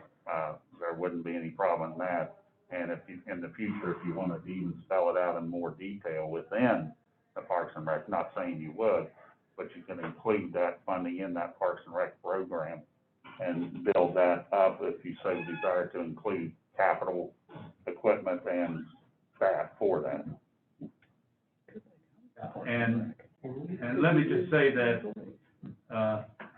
my department, way back when, I mean, I had lots of divisions. I had a division of maintenance, a division of activity, a division of aquatics. I mean, it just, it was a little different where I was heading it up like this, even though it's recreation, probably because of the maintenance and upkeep, needs to fall under Greg for additional support. So, anyway. Could you get away with one more person, Greg, and then take one person within right now and make two? That way we got away with $35,000 extra payroll, and then use the levy money to pay for the equipment? I think you need a supervisor, Patsy, over it. I'm sorry, Ron. Go ahead. The big issue with the Rails to Trails project is we say that we send our staff out to do work, and it just gets billed back into the general budget. We have no idea of cost. None. We have no established cost to charge back to the county equipment. So at the end of the year, if you want $150,000, I can't tell you if you've spent $300,000, $25,000. Okay. Because we don't track the cost of the work that's done on the rails and trails. So one of the first things that, the issue that I see with the rails and trails is Ron, we're gonna make a group, that's great, but we have to set up an line item, fund it, and actually take the money out of it. And the decision that this county's gonna have to make is, when it comes to the funds, is it rail trail for wherever a rail trail is, or just rail trails within the county? Let me ask you this, David. And I admit to you, I was one of these myself. Why couldn't we let Greg, like Mike Book has, in the summertime, have a couple horses part-time, like I did the VA when I was 16 or 21? Just cut grass till you go home. Weed eat till you go home. No benefits at the cost of the county. You pay him you pay a 16-year-old boy $12 an hour, he's liable to work hard for you, Greg. It's a lot of money to a 16-year-old that needs gas money. That's certainly an option, and what I'd like to do, how I'd like to leave this, Patsy, is to have further discussion on how we come about in doing that and working with Greg. One of the blessings that we have on that South Trail is, particularly south of Mount Clair in through Lost Creek, is that we have people, property owners along that help us maintain the rails to trails at no cost to us. The church down there does a great job at Horizon, and you can just go up through there and you can see the people are helping us. If they weren't helping us, it'd be growed up, and twice a year you'd run your tractor down through there or something. So maybe we should consider you for the job. thank you. I'm gonna be head of Rails to Trails at the end of your term. I'm gonna ask for Susan's job once she comes over here, so Okay, well, just to let you know. just asking. Well, thank you. If you're interested. Thank you very much. I'll do it on my part-time. Okay. How about that? I'll do it on Saturdays and Sundays and evenings when I get off work. All right, Pat? I appreciate All right. what you said today. Okay. Willie, keep that on your, table of items and with Greg. The part-time thing does, sound good to start with without breaking the bank. All right. So, no actions really needed on item 10. Item 11. Review and consider the role of the county commissioner during the end of the term after the primary and prior to January 1st. My turn again. I've done a lot of soul searching since our meeting last week. And I've come to the conclusion that this commission is no longer a team. And how I might be able to get us to work together, even though we have our differences. A team, in my terms, is being able to agree to disagree, have our debates, take our vote, and move on. Each of us have our areas of priorities that we want to promote. Myself, I'm a public servant, law enforcement, anything dealing with first responders. That's what I feel very strong that I bring to the table. David brings a business approach to the airport. And Patsy, one of yours, you have several, but one of yours that certainly shines with you is the rails to trails.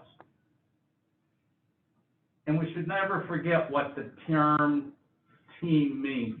Together, everyone achieves more. On another item, I would recommend that our editorial board, and from our meeting last week, with the numbers that they put in, that Patsy, you had alluded to some of the revenues and expenses and so on. But I think that the editorial board of the newspaper needs to do some fact checking before they publish budget numbers regarding county spending. The numbers in the newspaper, and Patsy, what you shared with us at the last meeting, doesn't tell the whole story. I did my own fact finding and a balanced budget. Or the bottom line is the most important that we have to achieve, balancing that budget. And yes, there's been more spending than any commission that I've served with. But the answers are really in the details. Mr. Parker, I think you're on there to share with us some spending details for each fiscal year, starting with fiscal year 16-17, when neither of these guys were commissioners, and where we are today. You need to ask yourself the question, though, why are the revenues down? Two areas that come to mind is oil and gas has taken a dive, and that was a great revenue source. And maybe there's the formula that's being used for evaluations of our property, maybe that needs to be looked at. Are we doing it correctly? I don't know. But that's certainly one that brings in revenue to us. And lastly, I've been labeled as a lame duck. And it's been insinuating that I should withhold voting on major projects such as the GSA building over there and some of the others. So I looked up the definition for lame duck. one of the definitions which is applicable here is as an elected official in the final period of office after the election of a successor. So put that in a sentence. As a lame duck, this county commissioner has nothing to lose by approving the deal. So I'd like to remind everyone that my tour of duty does not end until 11:59 p.m. on December the 31st, 2020. And on behalf of the citizens of Harrison County, let's move this county forward. So let's go team. With that, I'm done. Thank you. All right, moving on to the next one there. Mr. Watson, Go right ahead. you said you received financial numbers from Commissioner Courthouse. Did I receive any? Just what Patsy, put on for the record and what I read in the, I never received a copy of anything. oh, I didn't receive any copy from him. He did not give you any information on the budget. It's just what he told us during the meeting, David. Okay. I went back and did my due diligence, all the way back from fiscal year 16, 17, all the way up to current 19, 20, and I've asked Willie, he's part of his, he's going to share with you. You'll be surprised, Patsy, where a lot of these expenditures come from, and it's not just 911 center or whatever, and some of the numbers that are not reflected is our OPED, which I call our rainy day fund, which is, I think it's up to about $5 million now, maybe a little more than that. So, Patsy, would you be willing to supply me the information that you said about the last one? Yeah.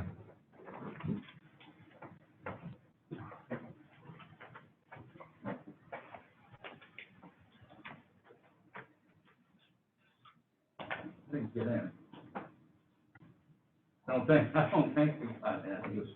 By that, I don't remember. If I'm gonna hear numbers, I'd like to know what we're, Well, his was on line items. Oh yeah, that's right, we took his book. You guys can both have a copy. I don't need it. It's So already, that, I put them back, whatever, it's already in 400, David. yeah, But you gotta print that out of Willie's office. I don't think anybody else in printer will print that. yeah, that's what it was. It was, some of those that you showed me, or that I took out of your book, and then I put them back.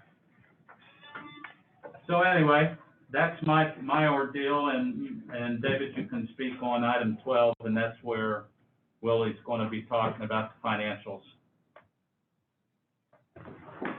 well, I mean, as far as item, 11, I back you 100% that you are a county commissioner and you have just as much right to make any motion or decision as any of the rest of us up here. And I was disappointed when I saw what was printed in the paper. And I called you and told you how upset I was about that, and that for that to come from this courthouse to the paper, really bothered me that, it was assumed that you no longer had a say in what this county did. And I think that, actually, some people owe you an apology. No, I'm just saying how I feel. well, thank you.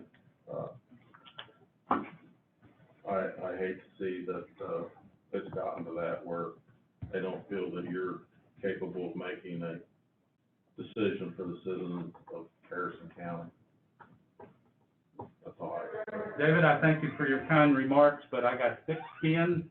This ain't my first rodeo either. I've been around politics a long time, and I understand, and, but I just wanted to bring that out. I have no Commissioner, problem. appreciate you bringing it up.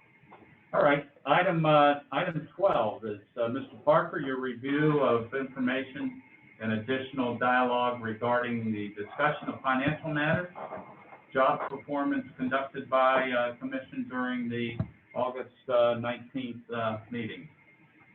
And I know some of the numbers you supplied us, Willie, with, let Joanne have them. But, it really goes to show where we've been spending year by year and, revenues coming in. Mr. Park.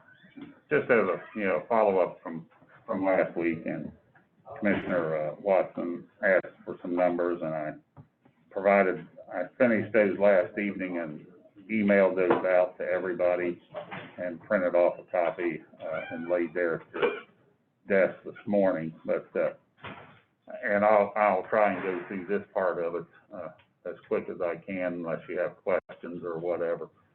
But as it relates to the Financial Stabilization Fund, and that funding does usually come from the general county budget transferred over to the Financial Stabilization Fund.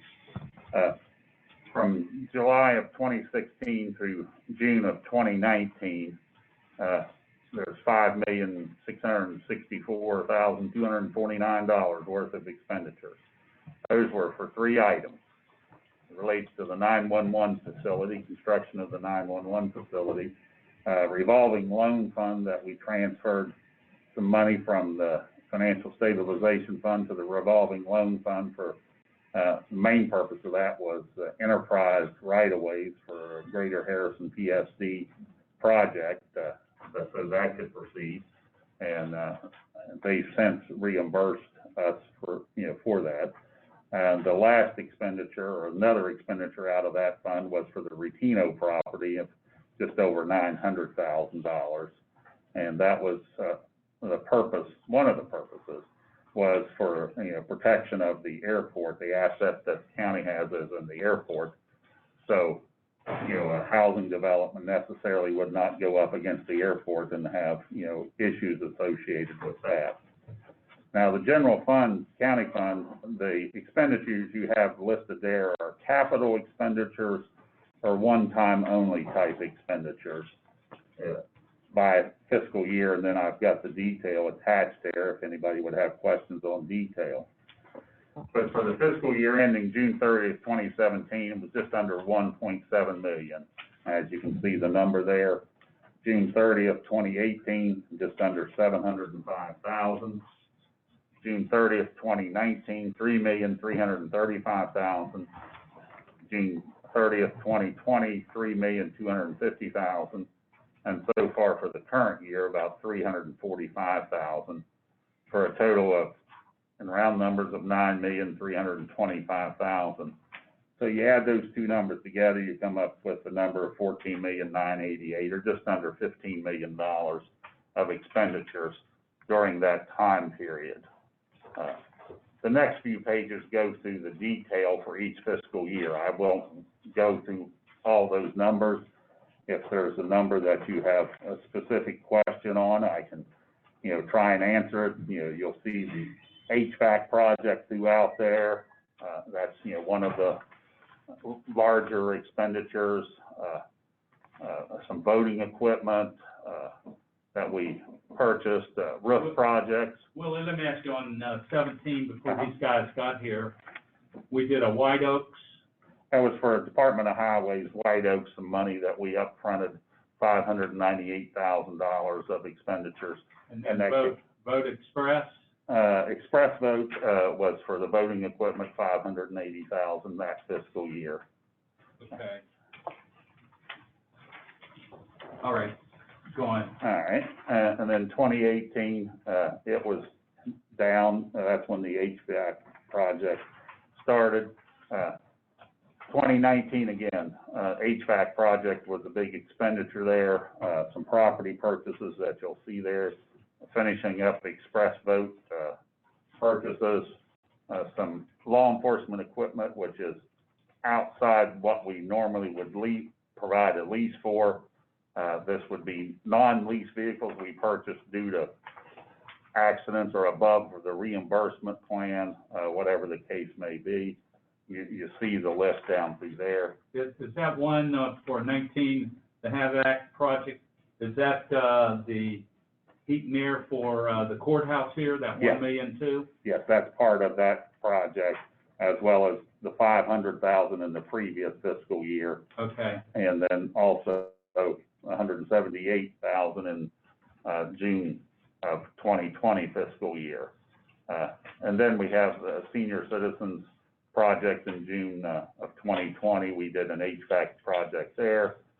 The GSA project in 2020, $1.6 million, is a major cost factor in that, as well as the generator project, if you gentlemen remember that, to the tune of approximately 125,000. And some additional maintenance equipment, the dump truck, 62,000, the excavator track, that was 62,000. And then our current fiscal year is, the first payment of the multiple year payments for the Thrasher property. I didn't include that, future payments in that, but we have 4 other payments to make on that property to go. And then the last page just gives some overall totals.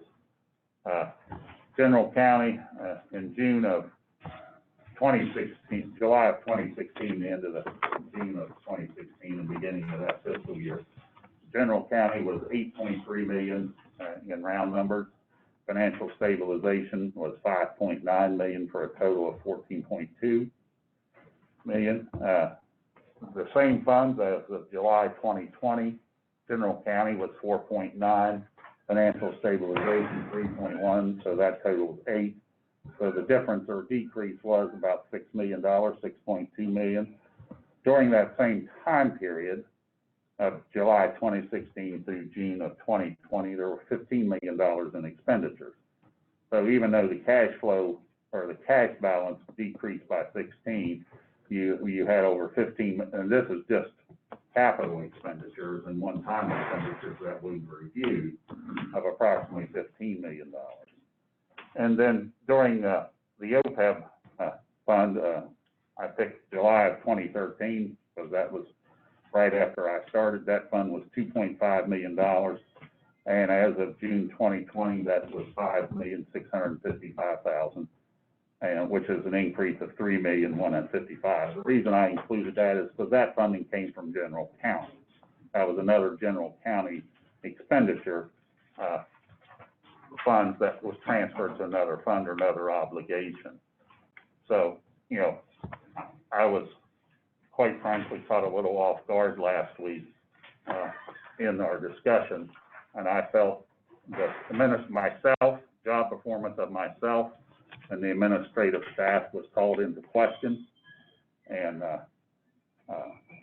I wanted an opportunity to explain those numbers, and if you do have a problem with the job performance of myself or administrative staff, I'd like to know that, because I think I have a clear understanding of the budget process and job duties and trying to accomplish that. It was indicated that, we went 3 weeks without a response on the ZAO contract. I know we did. It wasn't a lack of effort. Not that it's an excuse, but I was out for 10 of those days because my Crohn's disease flared up. And the other staff member is recovering, as you gentlemen know, from a major health problem and had some follow-up appointments. Again, we're supposed to deal with that as administrative staff and provide the information the commission desires. And we will. But I felt that my job performance was called into question by the commission last week, and the administrative staff's job performance was called into question. Willie, let me ask you, on some of the numbers you provided. That's not including the constitutional officers' budget that they have spending on their own. These are basically, majority of them out of our area, and also personnel costs. I mean, every year we've grown government. We've brought more people in, usually did about a 3% increase on whatever our total personnel cost is. So all of those have an impact on, expenses. Yes. The only department that I included some of the capital cost was law enforcement, which was outside the normal lease replacement program. I did not include that. I included some of the other additional capital costs that, that constitutional official, previous and current came to the commission and got approval, and additional money was added to their budget. Okay. I just, Willie, I thank you for that. I'm sure the other two commissioners do too. And I just want, the media or anybody to know we are transparent, not hiding anything on expenditures. And that they're certainly welcome to seek additional information with no bumps in the road. Comments, questions, or move on? Hearing none. Question, Go ahead, David. how much of this did we have financed? Oh, I forgot about that. And then paying interest on? Oh, we could have financed the 911 facility. I mean, originally the plan, of course, it was a different facility, or different location and design. That could have been financed versus, paying as-you-go type expenditures, as well as the property through the development authority, which we've done with the Thrasher property currently. We could have used the development authority as the conduit for that, for the Retino property per se, and or some other property purchases. They were more minor in nature. The Retino property was just over $900,000. Similar to what the Thrasher property was.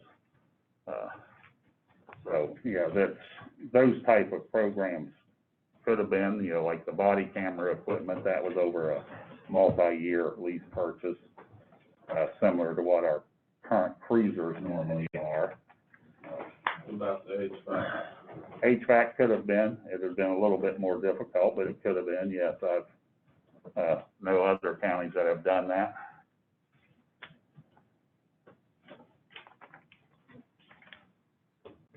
I guess one thing I would see out of this, and I guess it'll be up to future commissions, is, see where we spent money on the Thrasher property and on the Retino property to protect the airport. Where did those two come to? About $1.8 million in round numbers. 1.8 million. Yes. So I guess going forward, the commission needs to look at budgeting more money for purchasing property around the airport to protect it. Or I guess we wouldn't have had to spend the money, and I'll say it again, zoning. So. I forgot to add that to your priorities, David, I'm sorry. Not having zoning cost us $2 million out of our capital fund.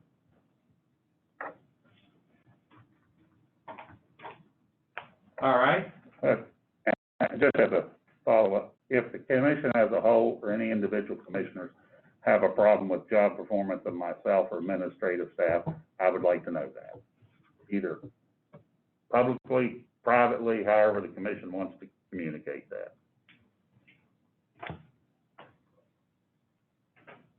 I guess my only other question is, does this answer Commissioner Truecott's questions from last week? I think what David's asking is, does it help you, I'll break it down in law strict terms, does that help you, give you a little more by seeing a different version of how numbers are looked at and budgets and so on? That's all. Sure. Yeah. The answer is yes, David. Okay, I mean, last week I felt like I'm the coach. we were You're referee. on our way into the courthouse.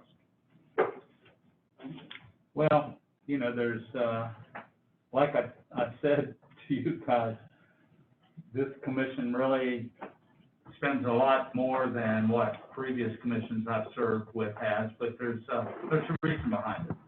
I mean, the economic impact of the airport is over, the annual, economic impact, is over $1 billion annually. That's a heck of a drive, and we need to protect and preserve whatever our interest is out there. And if we don't, next thing you know, that airport will be gone, and we'll be dealing with, Pittsburgh and DC and Charleston. So, anyway. Mr. Parker, do you have anything further you would like to express? Not unless there's, as it relates to the financial information, not unless there's questions on that. I mean, we're still in solid financial, in my opinion, solid financial condition. Yes, we cannot continue to spend cash down and build the annex and do this and add staff and not at our current tax levy rates. You can't do everything, and so there will have to be some priorities. And that's one of the reasons in our current budget, we put, you know, just $2.1 million as it relates to the annex project. I know that's a financial bone of contention, and hopefully it can only be a financial bone of contention. But, you know, my job as working for the corporate body is that project is currently approved, is to try and provide funding for that, working on that with our bond counsel and financial representative, Robert Steptoe through Cruz and Associates, which I talked yesterday and worked some this morning after getting here earlier before the meeting, putting some numbers together. For example, one of the questions is how much is related, our payroll, personal services, which is payroll and all related costs, insurance, retirement, et cetera, of our current budget is approximately 57% of our $25.8 million budget is personal services related to, you know, staff, for all constitutional offices, all personnel, as it relates to that. The number of full-time and part-time people, when I did a count this morning, I came up with, it was either 275 or 276 full-time, with some additions that we had in the last few weeks, and approximately 37 ongoing, what I consider regular part-time personnel outside of the seasonal staff. So it's those type numbers that we're putting together. You know, I've spent a considerable amount of time, you know, putting that information together on this project. I'm hopeful it moves forward, because I think the commission needs to look, you know, 40, 50 years down the road, and we're not going to get a better time for pricing and the cost of money.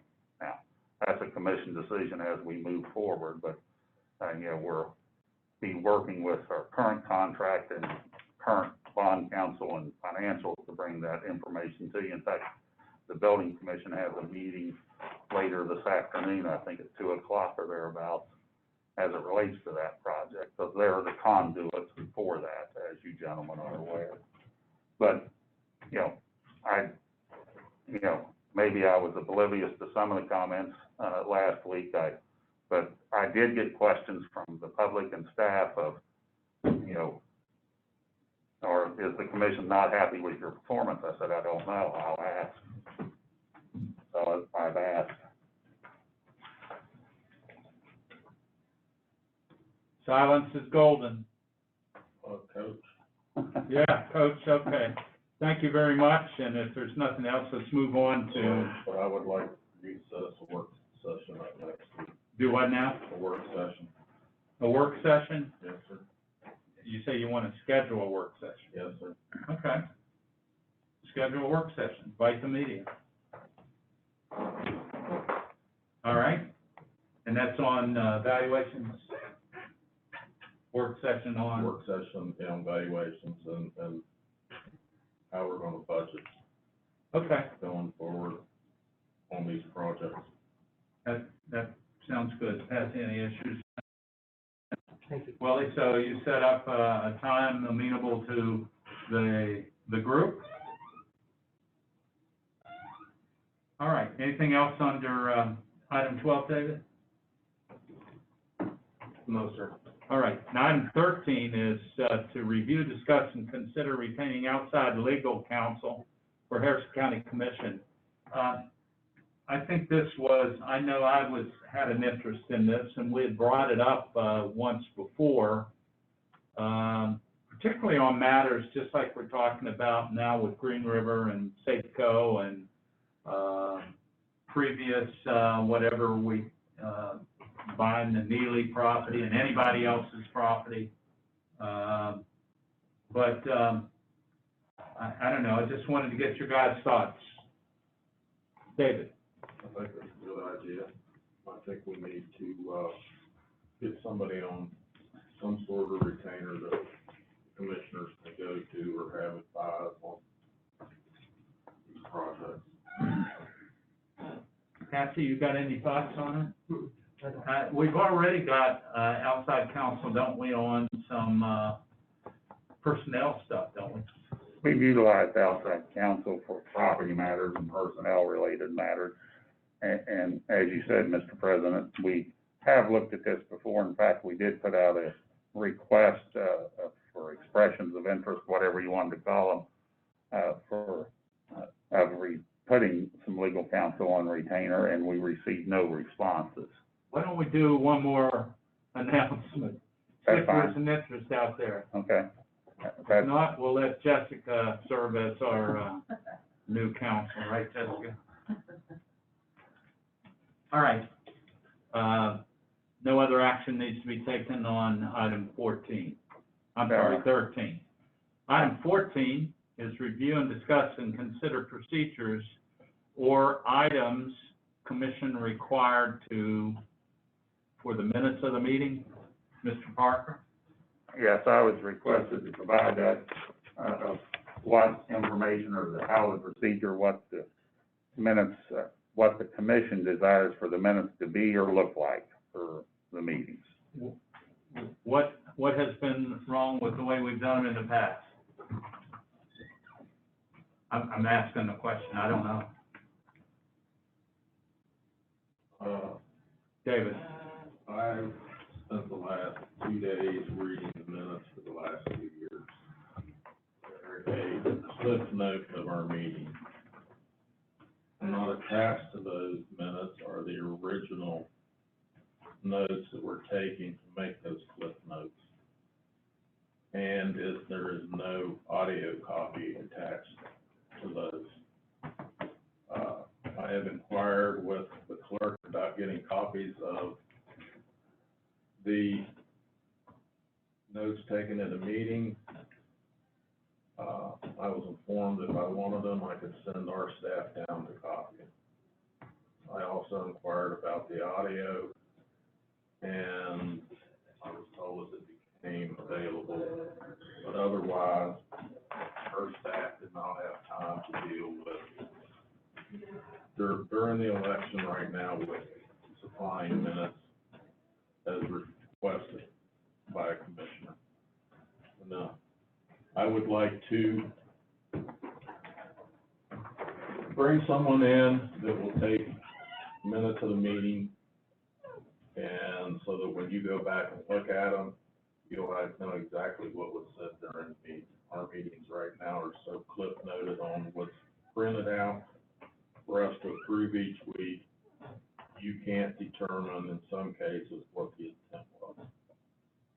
And I spent probably 4 hours going over those minutes. And shame on me for not looking at them sooner. Going forward, I do not want to find myself in the position of committing to something that those minutes say that I committed myself to without full conversation that goes on between the three of us. So in the future, this commissioner will not approve minutes. Okay, make that, an item for the work session also, Will. All right. And comment that I would have, David, is as you read those minutes and you don't agree, can't you, make, a notation that, It's not that I can't agree, Ron, lack of information, but just this.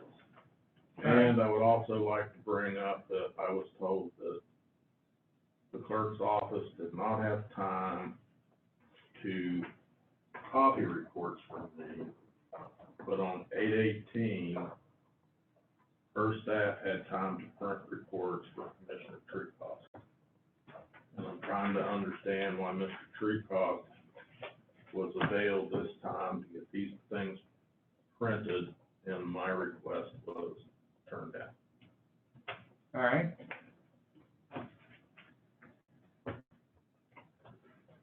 Anything else? So now recall, comment one time about having a transcriber or something. I requested it. So put that back on, the work session too, Willie. All right, Get lunch coming in, okay? we can do that. And David, I see that you don't cut grass if you have all that time to read minutes. I try to spend as much time with you just up here as I can. You know you're only part-time? Okay. Just want to let you know. I know, I appreciate it. All right, item 16. Review, discuss, consider changes in procedure for the commission approval of requisitions and invoices. At this time, the changes in procedure is not dependent upon software program utilized by the county. You go through a number of items there. Mr. Parker. At our, a previous meeting, I don't know if it was last week or when, but a previous meeting, this topic was reviewed, and the commission wanted more detail of how it would flow. What I would envision, are the steps outlined here. The departments would continue to enter into the Oz system, is what we would request, that each office enter into the Oz system from the purchase requisition tab or function. And for those, I think that's the same time currently that we're operating on, is 2 p.m. on Monday. Our office, the administrative staff, Ms. Sell and I, and the administrative staff would review those, forward to the bookkeeping office by 12 p.m. on Tuesday, the next day. The bookkeeping or the county office of the county clerk, Ms. Thomas, and her staff would process those requisitions and present an edit batch with those invoices to the office of the county commission back by 2 p.m. Friday. And then we would include that edit batch of the proposed invoice payments in the agenda packet, as well as a listing of quotes that, of course, would not be input into the system for payment until an invoice, but that we would have a listing of quotes that were presented for approval at Wednesday's meeting, it says, and then all invoices and quotes and related documentation would be available for review as required by the statutes. So that would, one of the purposes of that would allow for the commission to, A, have the information in their agenda packet, B, you would have an edit batch that you could approve that edit batch for invoices. Wouldn't necessarily have to sign, well, you wouldn't have to sign unless you chose to, each individual invoice, and if you have anything that you did not want to pay or be processed for payment, then that could be deleted from that edit batch before the payments were processed and posted to the accounts. That procedure, I think, would still allow the same amount of time that we're currently utilizing. It would just rearrange some of the steps in the process. All right, questions? Patsy? David? You have where departments will enter requisitions, /invoice. Are they doing the requisition quote first and then the invoice, or are they going to just put an invoice in? Well, They should be requesting the quotes, and I've sent it out to departmentals after, I don't know if it was last week or the week before, after the recent meeting, that, they need to be getting quotes, for stuff that would not normally, but there are some invoices, for example, 911 Frontier invoices or utility bills that, 911 center, things like that, that we would not get quotes for and would proceed just to process the invoice. But we do or can and should be getting quotes for items outside of those purchases and bringing those to the commission before the financial obligation's made. And the OS system allows for that. You can track those electronically in that system by the work order number versus, just a fill in the blank type situation, and then it's moved forward. But there are invoices that routinely show up that would, and it depends on what the commission desires, if there's a dollar amount for Greg to have, where he must obtain a quote if it's not an emergency situation, or if it's less than X number of dollars to go ahead and proceed on his authority to make the obligation and then just bring the invoice. Do we have that number? We do not have that number that I know of. Well, this sounds, I don't expect the clerk to have to go through, jump through a bunch of hoops just to run by a bunch of pencils. I mean, that's insane. But if we're talking above a certain price item, then I understand the point of the requisition for a quote and getting that approved if it's coming out of general fund. We have to approve a quote that's in her budget. If the elected constitutional official has money within their budget for that particular line item, as I understand the statutes, they're allowed to obligate the county with those funds. Okay.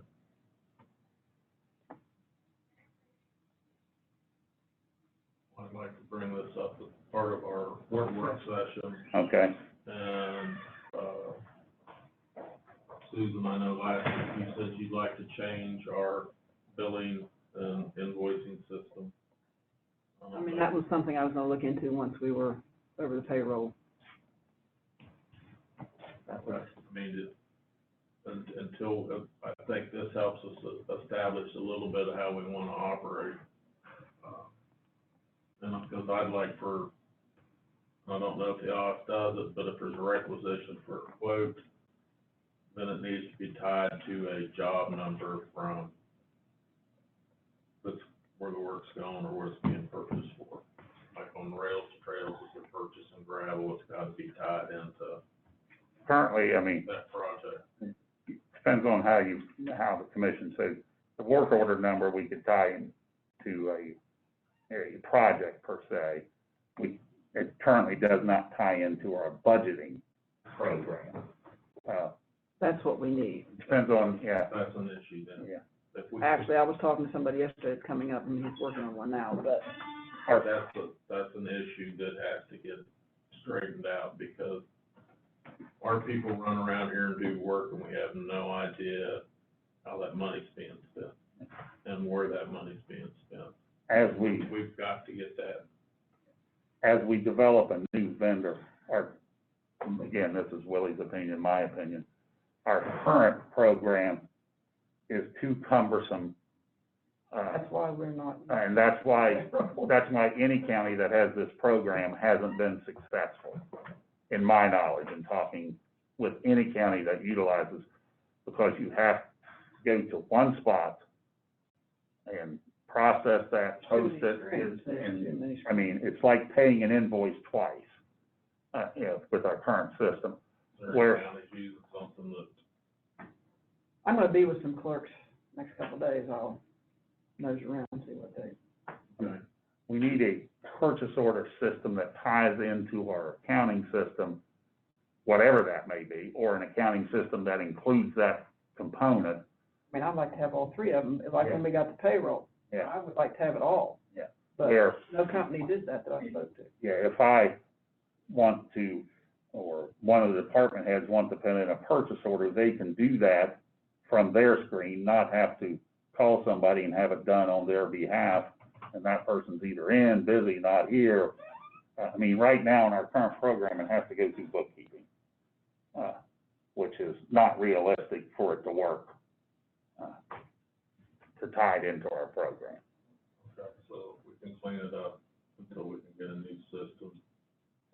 I mean, until we get a new system, this would be one avenue, and I'll put that on the work session. And I just hate to do duplicate work, that's, Yeah. And as far as the work order system, is that still being utilized 100%, or we have? I wouldn't say it's 100%, but it's still being utilized, yes. For a maintenance request and such, yes. Now, we can tie that in, working with, Greg, I can tie that in for project specific, where we can track some of the hours on those work orders, and tie that in into an Excel spreadsheet or whatever we want to do. Yeah, I mean, we need to know where the maintenance people are spending, where our money's going, whether it's going out of Parks and Rec maintenance building, down on senior citizen. Now it comes in as a blanket for all payroll. Right now, it's just 424. There's no separation of costs. Yeah. Right. We have to get that fixed. Same with grants, and we've talked about grants and expenditures with the sheriff's department. We need to know what we're getting. We don't know what's being paid for what. Yeah, you can sub-account those Yeah. within the department, yeah. We've talked about that for a while. That's all I have. All right, anything else on that, Patsy? No, sir. Hearing none, item 17 is review, discuss, and commissioners' comments, and I'd like to start out, sir, I failed to recognize you as a newcomer to here, is there, and give you an opportunity to address this commission if you would like. No, there's nothing, I just sat in today, I just had sat in. Well, you certainly came at a good time, didn't you? So, I'm assuming are you a resident of Harrison County? Yeah, I live in Bridgeport, I'm an attorney here in town. Well, now you can see how your public servants served you. So please come back and. that's Luke Thomas. What's that? That's Luke Thomas. Oh, okay. No relation, but. No relation? Okay. But with the Thomases. All right. Well, good. Glad that you can make it. Please come back. All right, comments. Patsy, I do. go right ahead. The road has been completed, or the drainage problem has been completed in Salem. Paul, and I talked to you guys about this a little bit. He exceeded his $5,000, Willie. Remember our conversation on the phone? He went over by $913. Is it okay with you guys if we help him? Because if we just pay for the 3 cleanouts, it's $947. And then and I told him, I said, Paul, get $5,000 more, and we'll put in another $900. So we got 5,000 and. We give nine. And it went 5,300 and some? 913. Yeah. Okay? I don't have any problem with legal, putting it in. Yeah, there wouldn't be any problem in that regard. All right. And then We can either pay the vendor. that's what they're gonna do, is they'll bust up the bill and send us Yeah, the 3 cleanouts. that's what we can do with Foster Feed or whoever it is. And then the only thing I have, and I caught it, is, I leaned over to Ron when I was going through these, and I asked Willie during the meeting, who approved this $40,000 bill from Ceiling for the change orders? I don't know who's approving this. This is on the, I have to look at the bill. We have I know where there's a bill in there, a progress bill that we have from Ceiling as they complete the steps. They send us the progress bill, and I think there was some additional copies included in that, $1,200 or $800 or something like that. well, this is $40,000. I'm gonna give it to you without. Not a 40,000 change order. I know that for Ceiling. You tell me, you figure out what it is and let me know. So what it says, and I could be wrong, change order, what it says, design change order. Find out please who approved it, since nobody in here seems to know. Well, that was the change in the demolition package when when the commission issued the current contract. Of pulling it out of the, construction administration and moving it up to the demolition contract is what that is. Is Ceilings paying Green? Now, part of their bid, original bid, was the construction contract when the building was built. And they moved that money from that line item down below when we changed the original, current contract we have to include the shoring and such. That just moved that money up there and not on the construction part of it, is what they did. They've moved the funding, from the end of the contract administration up, because they're doing that work now, not when we build the building, is what they've done there. So no work's been done, why are we paying it? Their work's been done, Ceiling Associates. Ceilings work's been done. Ceiling has prepared the documents, presented the documents, put them out for bids, reviewing shop drawings. Ceiling's work has been completed, yes. Now, Green River hasn't completed the work or done all their work, but Ceiling's work is, in the process now. That's why, they're looking at, the bidding and negotiations for the construction is of the building itself. They've done that part of the work, and we, paid them for that part of the work, even though we haven't let the contractor start the construction of the building. But their work, they're completing their work as they go forward. But it basically moves money from building the project up to the demolition and shoring site work is what transpired. Now, with the miscalculation of the shoring, where there was gonna be a 3-foot gap in between the shoring and the footer, are we gonna get billed for that miscalculation? Depends on, that's part of the issue between Green River and Ceiling. Ceiling says Green River is not put them an approved plan. According to Ceiling, their design is correct. And Green River is moving that design in from the property line for convenience, not because it's required. Which then gives the general contractor for the construction of the building a problem.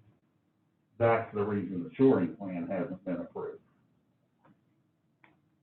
Is my understanding from our project meetings.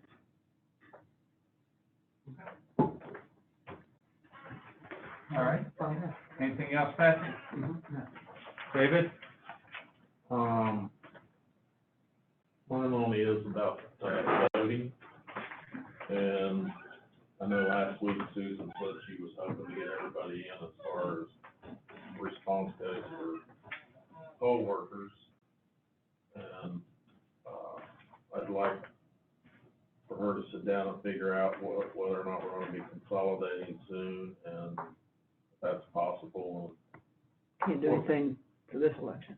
And the poll workers, and how we're going to budget for the expense of, which we did not, the budget last time for all the expense for voting went back to the Secretary of State, just to understand. Are they going to do that again? Or is that something that we're? I'm not sure about that. I think they're, Have an idea how much we spent?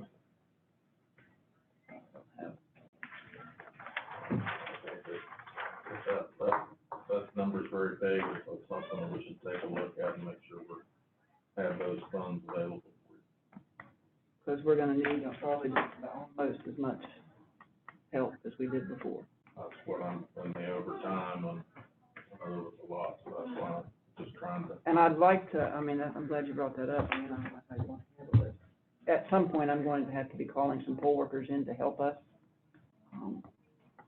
Right now, we're staying abreast with the applications.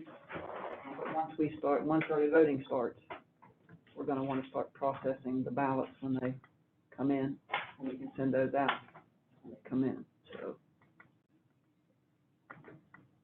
I would ask that you, look into that and get back to us so that we can get that approved and look at what we're gonna have to spend, on this election. have the additional early voting sites as well, so. Right, that's fine. Anything else? No. Are you guys hot? I'm freezing to death. All right, hearing none, how about the magic, motion, guys? Motion adjourned. Motion to approve. All in favor, say aye. Johnny? Sure, yes, sir. Welcome, Mr. Thomas.